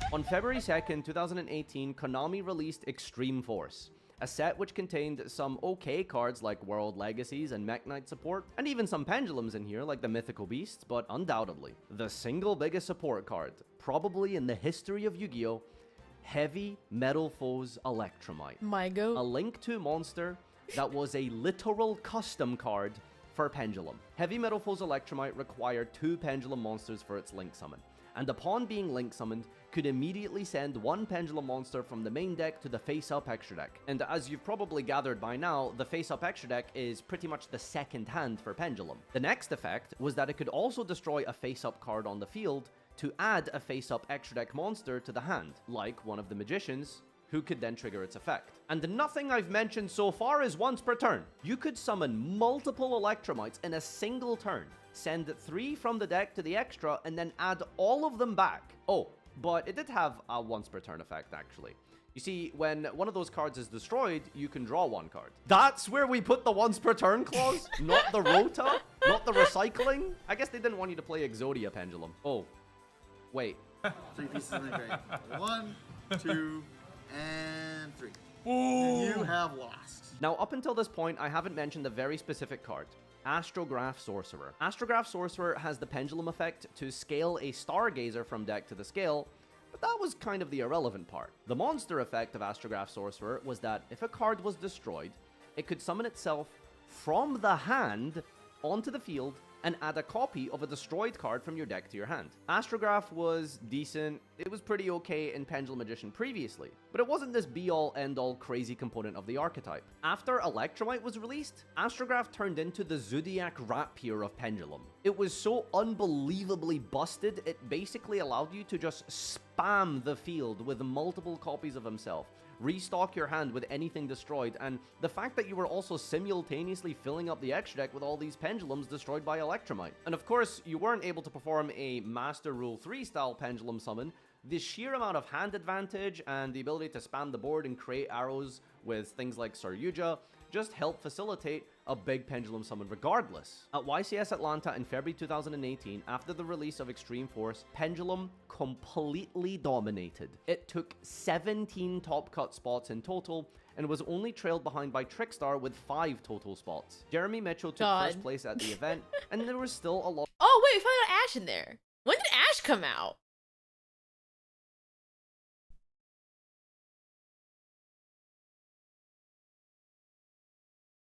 But I wish I knew how to use Electromagnet properly. That's fair and real. That's actually fair and real. I feel like with Electromagnet or pendulum in general, I feel like because there's so much you can do, it gets overwhelming. So you'll just puke out stuff to make nothing. Oh yeah, the donuts there, you're right.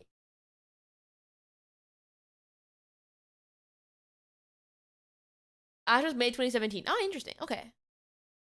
Of similarities to the original Magician deck before, except now you wanted to play an entire set of Astrograph Sorcerer because of the Electromite interaction, and you could also now play Chronograph Sorcerer. Chronograph Sorcerer alongside Dark Worm with Dragon Shrine or discard from the Pendulum Call, or with an Astrograph in hand, could set you up for an Electromite play before your Pendulum Summon. Because ideally what you'd want to do is put up as many bodies as possible pre-Pendulum Summon, and that was easily facilitated by Astrograph Sorcerer with Electromite. You wanted to create space with all of the arrows to do a large Pendulum Summon and end on powerful boss monsters, like for example Time Star Magician with the Trap set. Naruto could negate spells and traps, Omega could rip a card out the opponent's hand, and if you overlaid 2 level 7s and linked off the absolute Odd Eyes Dragon, you could summon an Omni Negate in the form of Odd Eyes Vortex Dragon from the extra deck. And this deck also utilized...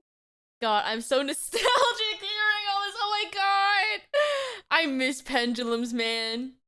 I was so bad at them, but they were so funny.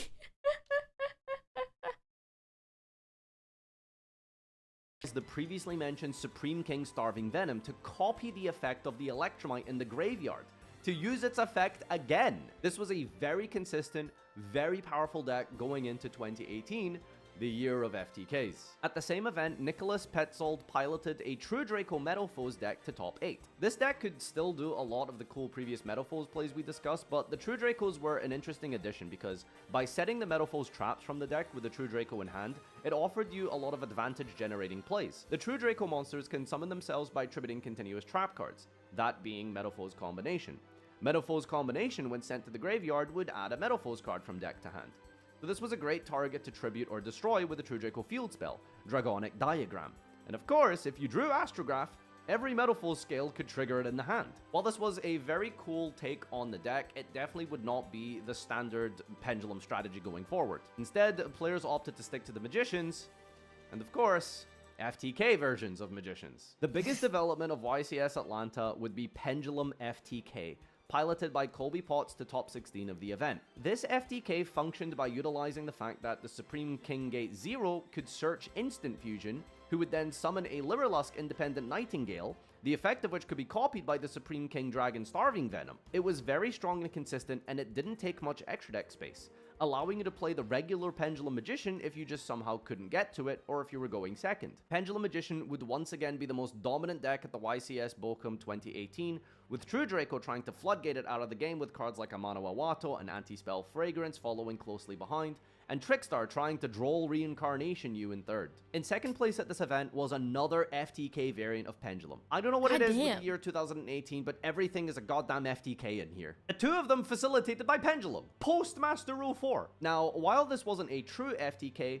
we did see the emergence of a card called S0 Utopic Zexal. Now, the way that this worked was by summoning Beatrice, a Lady of the Eternal, a rank 6 May she monster. rest in peace. You could use her effect to send from the deck to the graveyard, rank up Magic, Argent Chaos Force, and upon summoning a rank 5 or higher Xyz monster later, usually Absolute Dragon, the rank up magic could add itself from the grave to the hand. After that, you would make a vanilla Utopia monster in the big 2018, and you would be able to rank it up into S0 by discarding the rank up magic you just sent to the graveyard. And S0 had a very simple effect.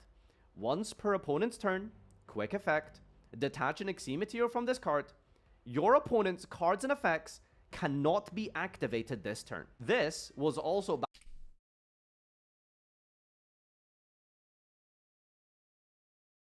What? What?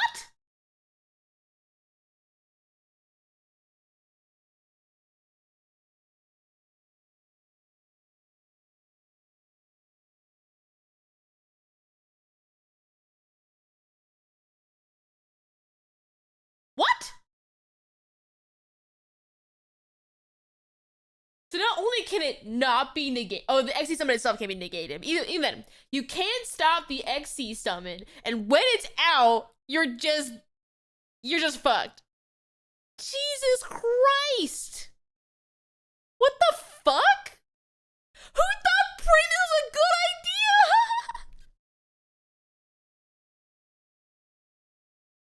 Who thought this was a good idea? What the fuck?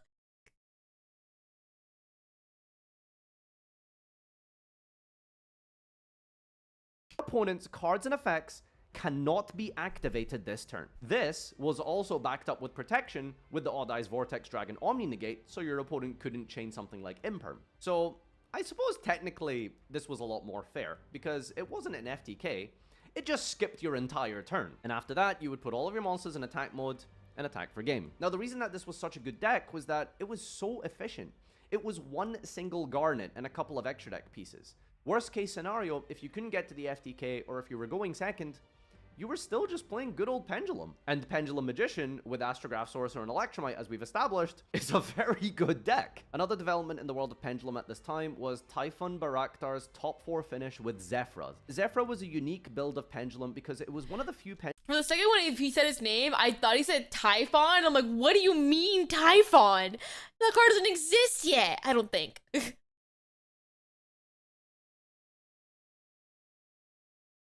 Jeez.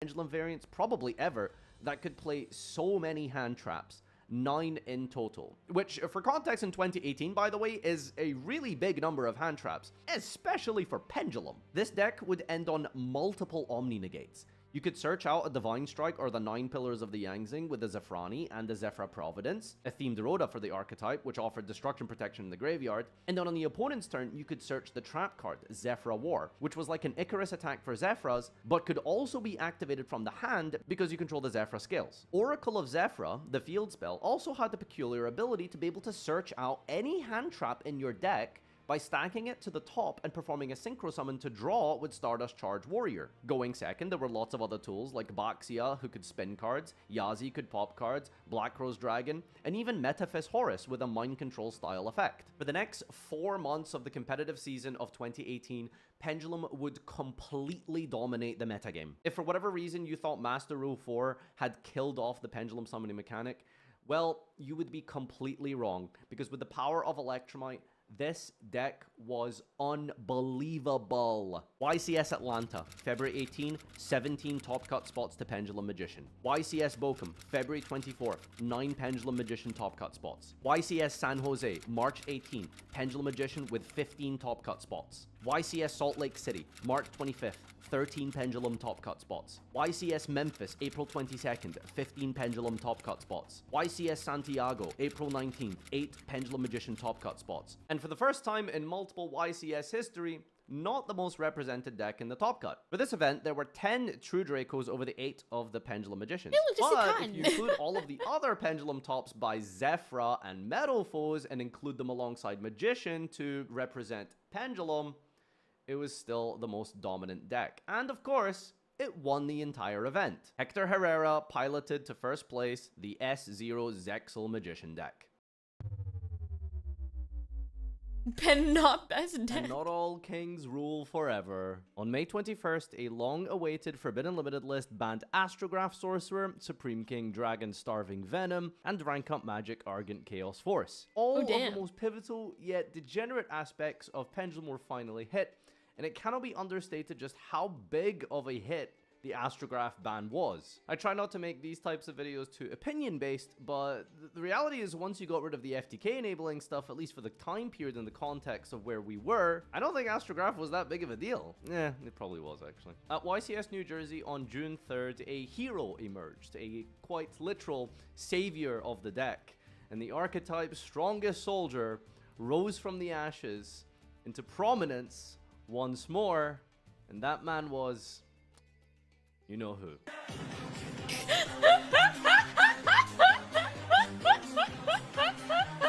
At YCS Secaucus on June 3rd, Steven Chavinovsky was the single Pendulum player left piloting the deck. After the May 2018 ban list, I was the only person in Yu-Gi-Oh's world.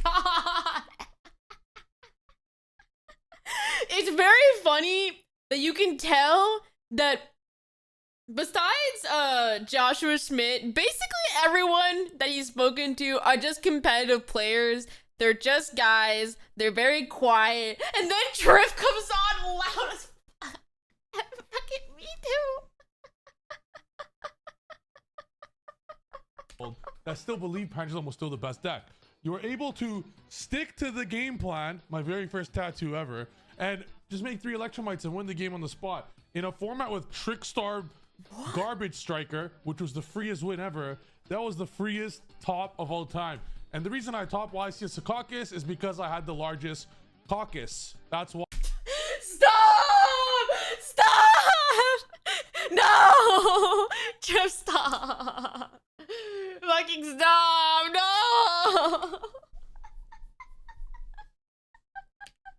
Oh, did I fucking mute the video on accident? Holy shit!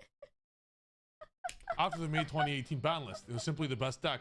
As powerful as Triff's deck was, and as hyped as anyone could make a deck, unfortunately Pendulum would never really recover it from this point onwards to the numbers that it once put up during this time period ever again. Now, that being said, at the South American WCQ, the deck did take 3 top cut spots, and somehow, some way, made it all the way to first place by Jefferson Salas. And the reality is, the deck took a lot of hits, but it's not like there was anything left to pivot to. There wasn't some other sleeper Pendulum archetype lying in wait, ready to come to the forefront. And now he's out here saying activate Kami.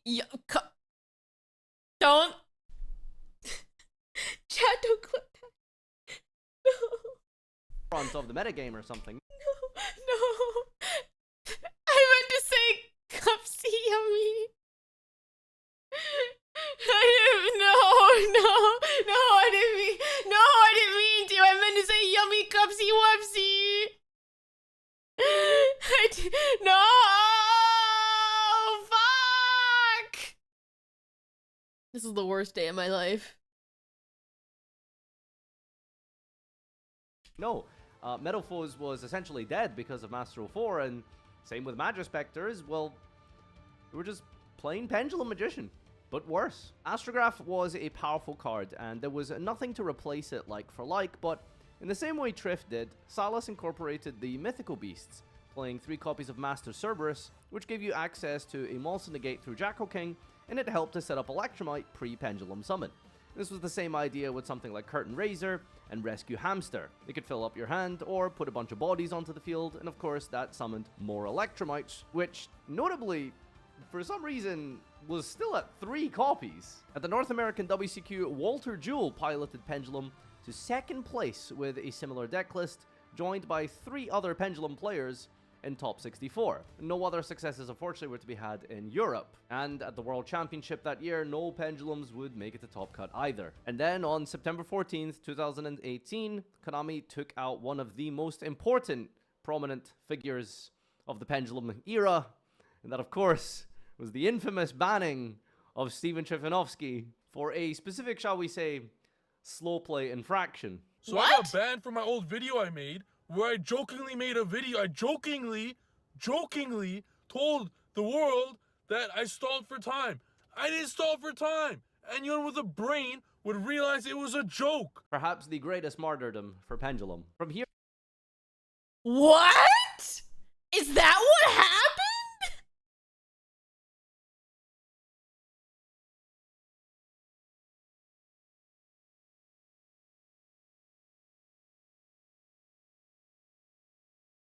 Okay, what the fuck?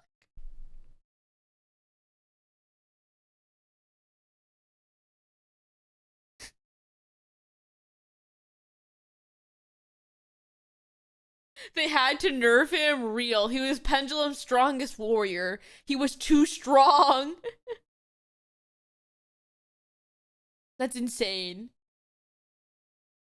Pendulums would pick up a few more tops here and there, but nothing major. The banless hits really caused a lot of aches. The choke points like Electromite were, now recently, limited to 1 and became too vulnerable. Astrograph was banned, and the end boards altogether were fairly breakable in the context of 2018. 2019 would become a very popular and beloved year by the community. Like any Yu-Gi-Oh format, there were problems of course, like Artifact Scythe, but overall it's generally seen by the community as one of the better years of Yu-Gi-Oh! There was a lot of new interesting archetypes and strategies that became meta throughout the year, and of course I would like to make this time here to be able to make sure that you subscribe to the channel, because next month's documentary will indeed be about the Eternal format, TOS format, 2019 Yu-Gi-Oh! One of the... You should subscribe to his channel and subscribe to mine. I'm just saying. It'd be a good idea.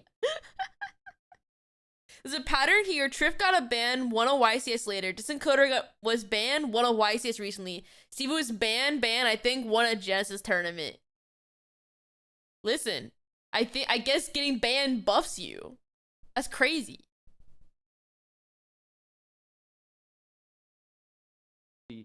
golden ages per se of the game. So if you want to find out more about that, make sure you subscribe and keep watching the video. In February 2019, a wacky heavy combo version of the Pendulum deck got top 32 at YCS Chicago, featuring everyone's favorite game-ending XE monster, Kali Yuga, a card which simply reads, end your opponent's turn. By playing a small Phantom Knight engine, the combo was very easily accessible, but did require multiple hard bricks to be able to go into the Bardiche and set up the game-winning play. Some players also experimented with the Guard Dragons at this time by using the now banned Agarpain Link monster, who just simply special summoned a dragon extra deck monster to his own appointed to with another Guard Dragon, usually LP, and it could also combo with the LP to not only bring out powerful Synchro Boss monsters, you could get floodgates onto the field like Armorphage Sloth and Goliath out of the main deck, which, you know, simply stopped your opponent from special summoning, so...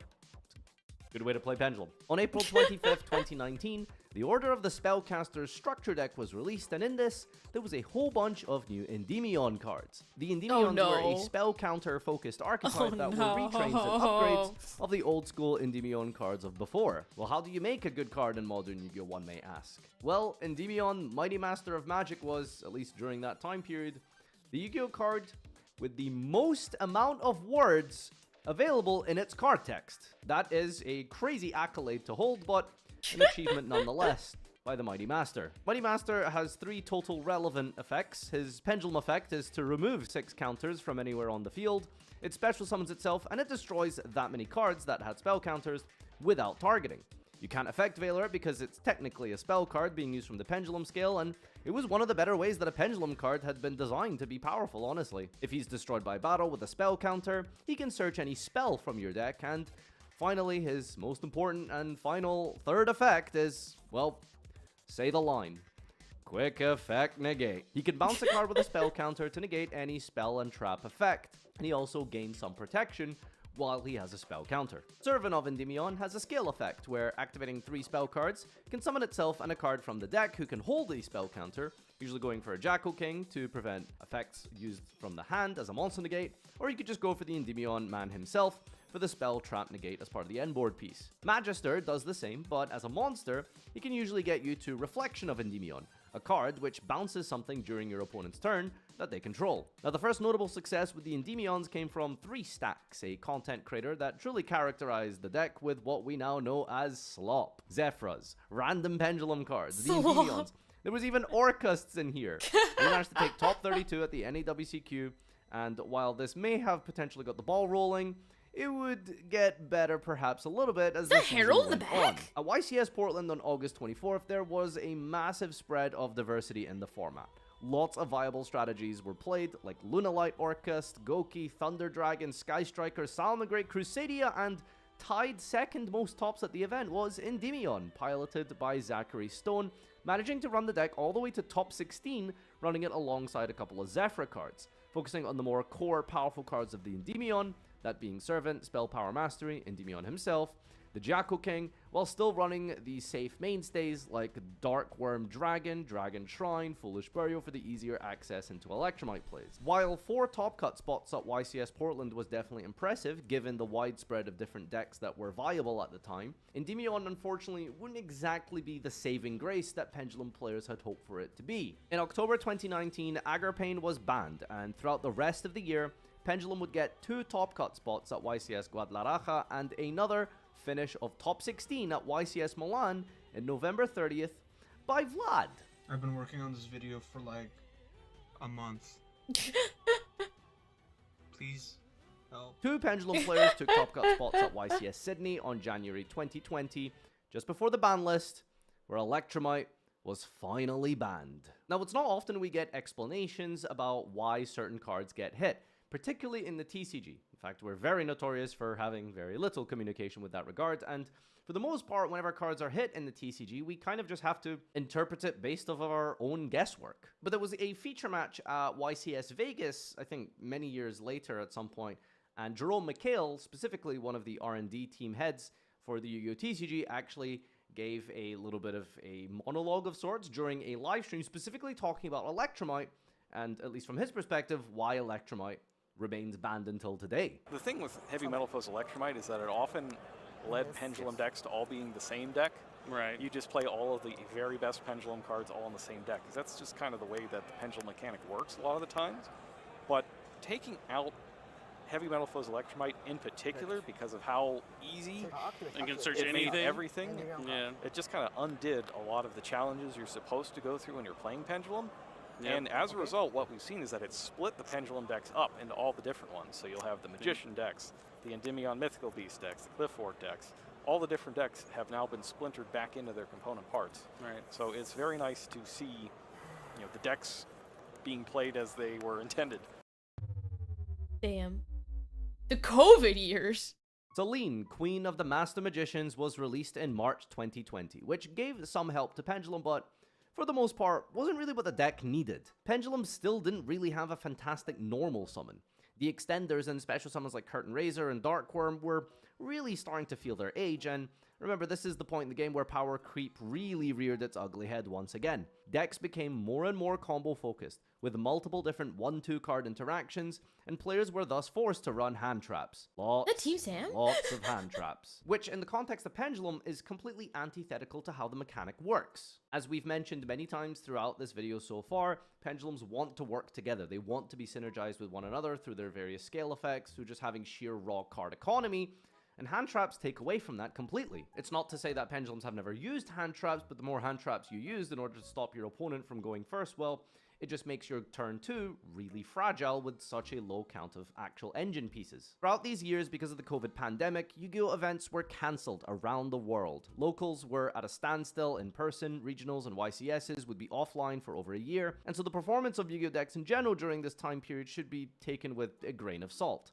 Now, there were remote duel events set up. These were literal webcam tournaments, and these were fairly competitive. There were definitely a lot of names that popped up regularly throughout all the various remote events, but the reality is a lot of players did just sort of use this opportunity to basically take a break from the game. And throughout this period, Pendulum was either non-existent or got so few tops that they're not really going to be that much different from what we've already covered. At the Remote Duel YCS of North America on February 27th in 2022, Pakawad Pamornsut got top 8 with DDD, the first real milestone of Pendulum success in years. Now, previously when I brought up DDD, I mentioned that this was very much not a Pendulum deck. While it had scales, it was not Pendulum summoning and it wasn't the sort of heart and soul of the deck.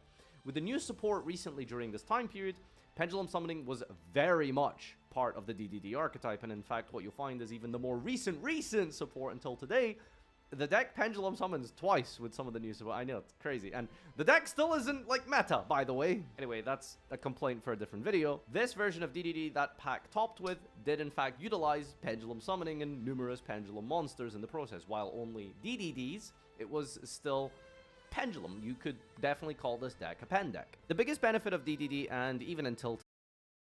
What the fuck are those sleeves?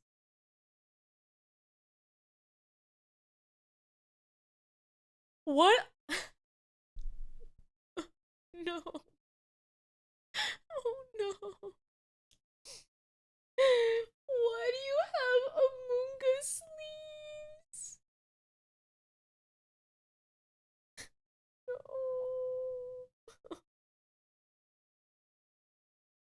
I'm in so much pain. Why? Today, with some of its newer support, is the ability to play hand traps. 1-2 card combos now became standard. Not just standard like they were years before, but truly were the full combo line that a deck was capable of. Even a Pendulum deck like DD could get everything it needed from the deck with just 2 card interactions, and of course, This meant that it created a lot of space in the main deck for non-engine to help going second, the biggest struggle that Pendulums had. At YCS Charlotte on April 9th, 2022, DD would sadly miss out on Top Cut, and with the release of Branded and Sword Soul during this time period as well, and of course the shift towards the Hulk Fibrax combo piles, Pendulum would once again fall into obscurity, except for one single showing in the middle of Tier Lament Ishizu format of all things. Later down the line, in October of the same year, Konami released Pendulum support in Darkwing Blast, the Draco Slayers, and as the game design power crept, so too did the Pendulum support in order to keep up. The cards were honestly pretty good. There were lots of consistent 1-2 card interactions, and the deck put up some ludicrous end boards,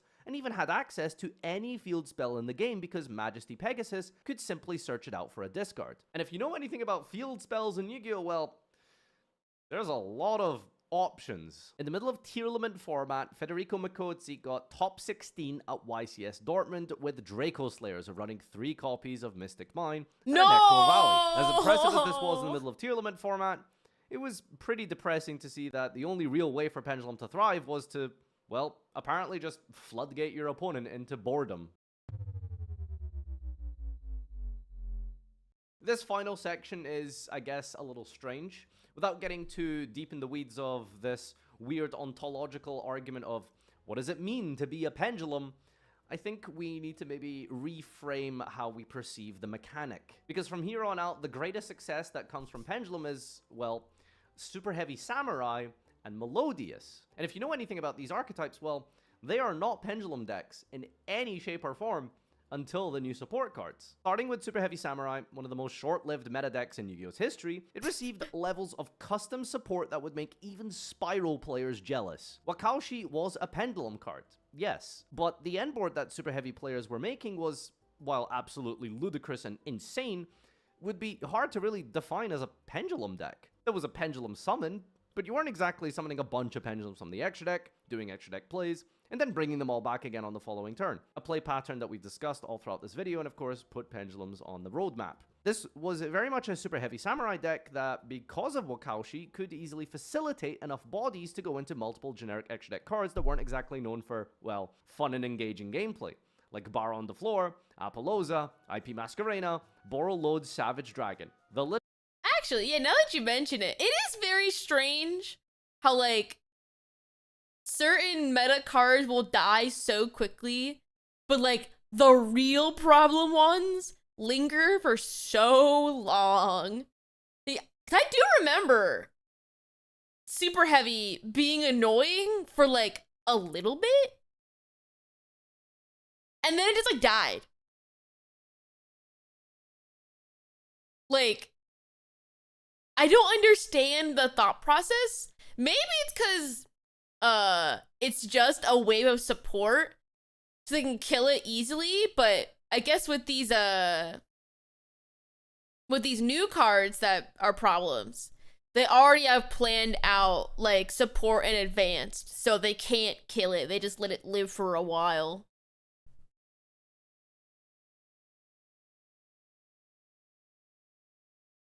In TCG, it only lasted 1 to 2 weeks, got banned during YCS. Did it really?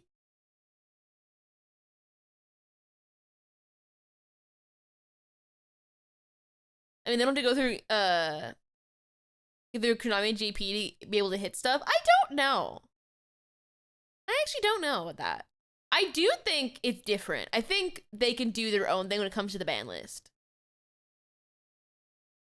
Yeah, Scarecrow died instantly. Though it's strange, I remember Scarecrow being banned in TCG, so in my brain, I assume Master Duel is the same, so when I play Master Duel and see it, I get, like, confused for a second. But yeah, I remember it happening.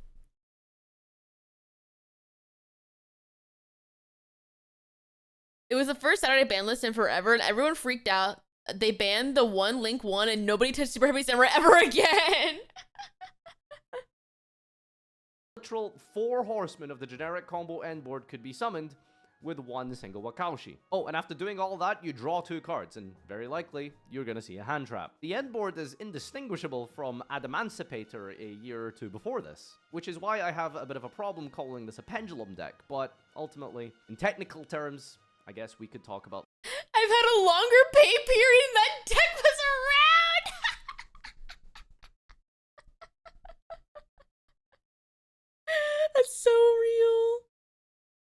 Hi, Busy. Hi, Gamer. This as a pendulum deck. And while I say short-lived, I really do mean short-lived, because Wakaushi was released on May 4th, 2023, and 30 days later, Super Heavy Samurai Scarecrow, the Link 1 monster, was banned on June 5th. And you can probably imagine just how integral and important a Link 1 monster is. Fortunately, there were some events that took place here and there during this time, and at YCS Santiago on May 21st, there were 4 Super Heavy decks making top cut. One managed to make it all the way to top 16 by Julian Jimenez, and then at YCS Philadelphia later that month on May 28th, Omar Basisu took Super Heavy Samurais to top 8, and there was also 12 total players in the top cut, paling of course in comparison to the 26 top cut spots by Kashtira. 26 Arise Hearts in top cut. Can you imagine? God, what a miserable time to play Yu-Gi-Oh! Fast forward 2 years later, in April 2024, Legacy of Destruction dropped. This was the set that introduced the infamous Tenpais, and alongside it, it also contained We Melodious love support, Mahjong. which were very similar to Wakaushi in some ways. The deck now had lots of one-card combos, and could likewise play a ton of hand traps, which was a very lucrative part of having a viable deck, with of course the rancid Snake Eye and U-Bell decks being in the game. Wait, what the fuck? Whoa, wait. Is that Joseph on their sleeves? Who the fuck is playing with MBT sleeves? That's crazy. Oh, is it Joseph's video? That makes way more sense. This is a 10-minute testing video. This is an MV. I see. Joseph is playing with the Joseph sleeves? That's so real. Welcome back to membership. Thank you. I love pens. Woo! I do miss pens. I miss them. Part of having a viable deck, with of course the rancid Snake Eye and U-Bell decks being in the game. Melodious took 1 top cut spot at YCS Rio as a pure deck, and future world champion Ruben Penaranda took a Snake Eye Melodious variant to 2nd place of the event. Well, if you can't beat him, you might as well join them. In June of 2024, there would be 2 Melodious in top cuts at YCS Indianapolis, and, well, fast forward even more to this year, Solfa Chords took over as the supplementary engine for Yummy, getting top 32 at YCS Lima in 2025 and top 16 at YCS Sao Paulo. Not fucking Yummy! No!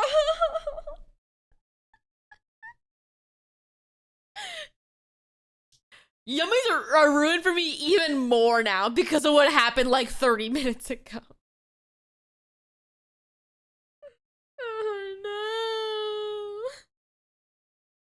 Steven Trifanovsky would be the winner of YCS Lima playing, well, Yummy, but with a couple of Nouvelle cards that help make Easy Link 1 synchro plays for the Yummy engine. I think what's clear here now is that ever since COVID, there just isn't a pure Pendulum deck in the classical sense that we all came to know it. With that year or 2 stint that Pendulum had with the Magicians after Master 04 was introduced, maybe all credit is due to Astrograph and Electromite, the deck just couldn't stand on its own. Even with the Draco Slayer support, the deck was just not viable at a competitive meta level, at least not consistently enough outside of this singular top cut spot by Federico. Admittedly, Konami haven't really tried to make Pendulum work too hard recently. In fact, most of the support for Pendulum we've seen have just been, well, legacy support cards for non-Pendulum decks historically. Whatever you might think about Pendulums, what is very clear is that the mechanic has become a shadow of its former self. It has taken on multiple different identities, like an actual pure Pendulum deck,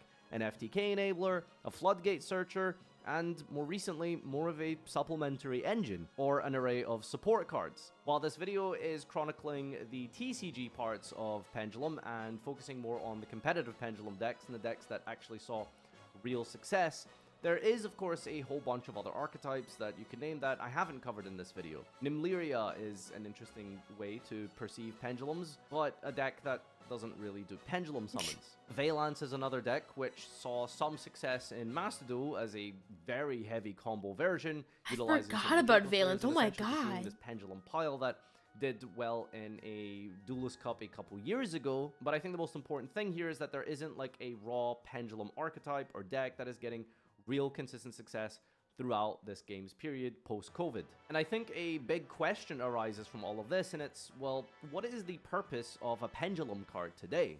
Konami have given us multiple different takes on what that means, but nothing seems to have really stuck. Valmonica is another Pendulum deck that does Pendulum summons, and we've seen moderate success in the Master Duel rank ladder as a decent tier 3 deck, utilizing familiar mechanics previously, like the counters enjoyed by Endymion, and yet this deck sadly just comes under the umbrella of far too fair. But I think maybe that's the problem with Pendulum.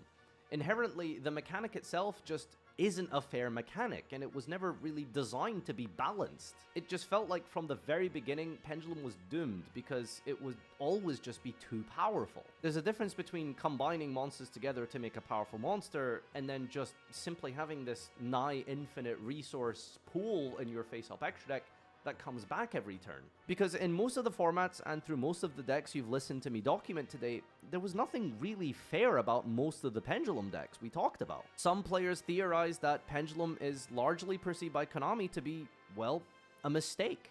A genuine blunder and power creep in card design that they have regretted ever since, with the biggest proof of that argument being the Master Rule changes in 2017. And the reason that theory kind of makes sense is the Master Rule revisions in 2020, because they pulled back on all of the restrictions for Fusion, Synchro, and Xyz summoning, but they never pulled back on the Pendulum restrictions. Whether Pendulum was a mistake or whether Pendulum has a future or not remains.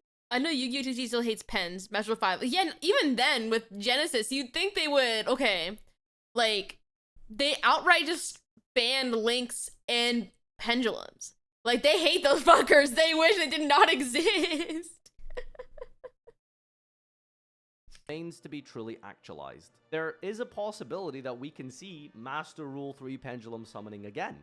It is possible. Konami could theoretically make something like a Malice-style Pendulum archetype that focuses on banishing each other, banishing cards from the deck, and the scales would simply read something like, you can Pendulum summon monsters from your banishment. This would completely ignore the extra deck requirements of the Link Zone arrows, but that is a custom fan theory nobody wants to hear. Probably, maybe, I don't know, some of you might like that. A line of text concocted up only by the truly deranged. Maybe Pendulum will continue to serve as support cards for other archetypes in the same way Melodious and Super Heavy Samurai have set the precedent for. Maybe Endymions can make a resurgence again in the future with a full new wave of support someday. Perhaps the new Astrograph Sorcerer retrain that was revealed semi-recently can save Pendulum from modern post-COVID obscurity. For dedicated Pendulum players in 2026, a sad reality has to be faced. Old Pendulum summoning is never coming back.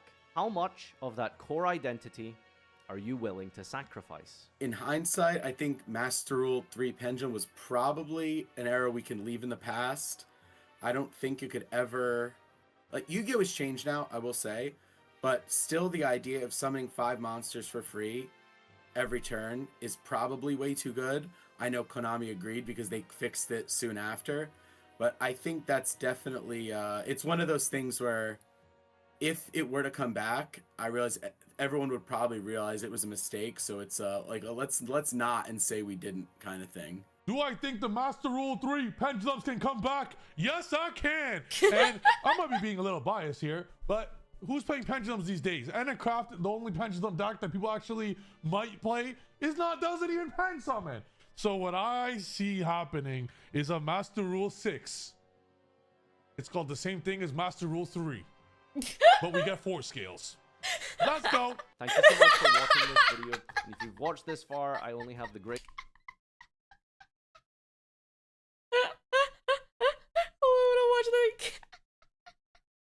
Summon. So what I see happening is a Master Rule 6. It's called the same thing as Master Rule 3, but we get 4 scales. Let's go. Thank you so much. He's cooking. Let him cook. Let him cook. He's in the kitchen. My man knows what he wants. Yeah, hire him, Konami. He's cooking something, bro. I don't know if it's good or not, but he's cooking something.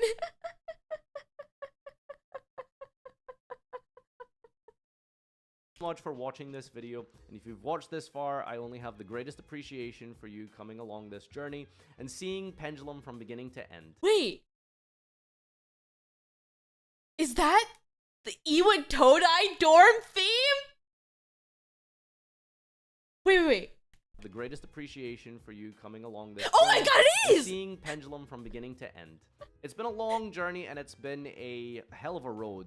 As someone who's played this game for more than 10 years, Pendulum for large parts of this game's time period. You recognize? Of course I do! Bitch, why would I not?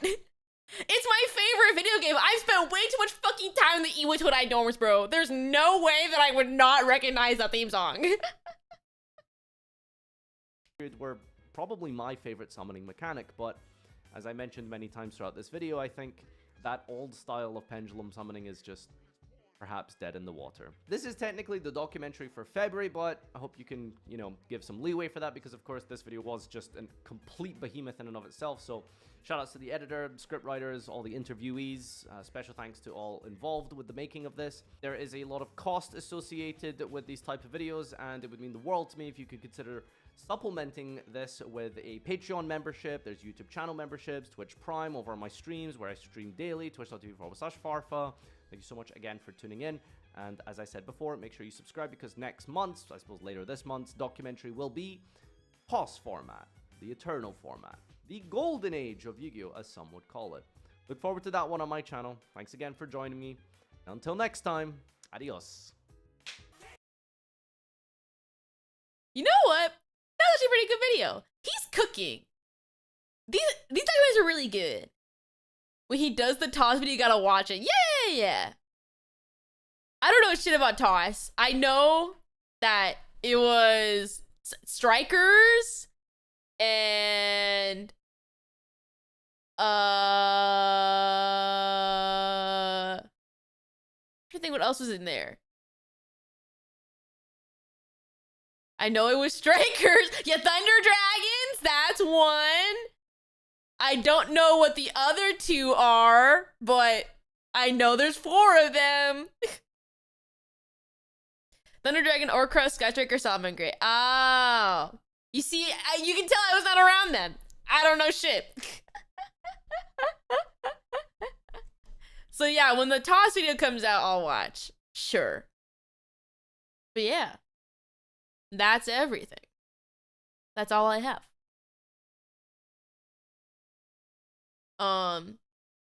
Well, I'll call. We had 2 toss members tournaments. I'm gonna be so for real with you. I'm too busy yapping. Me and Paul are simply just yapping.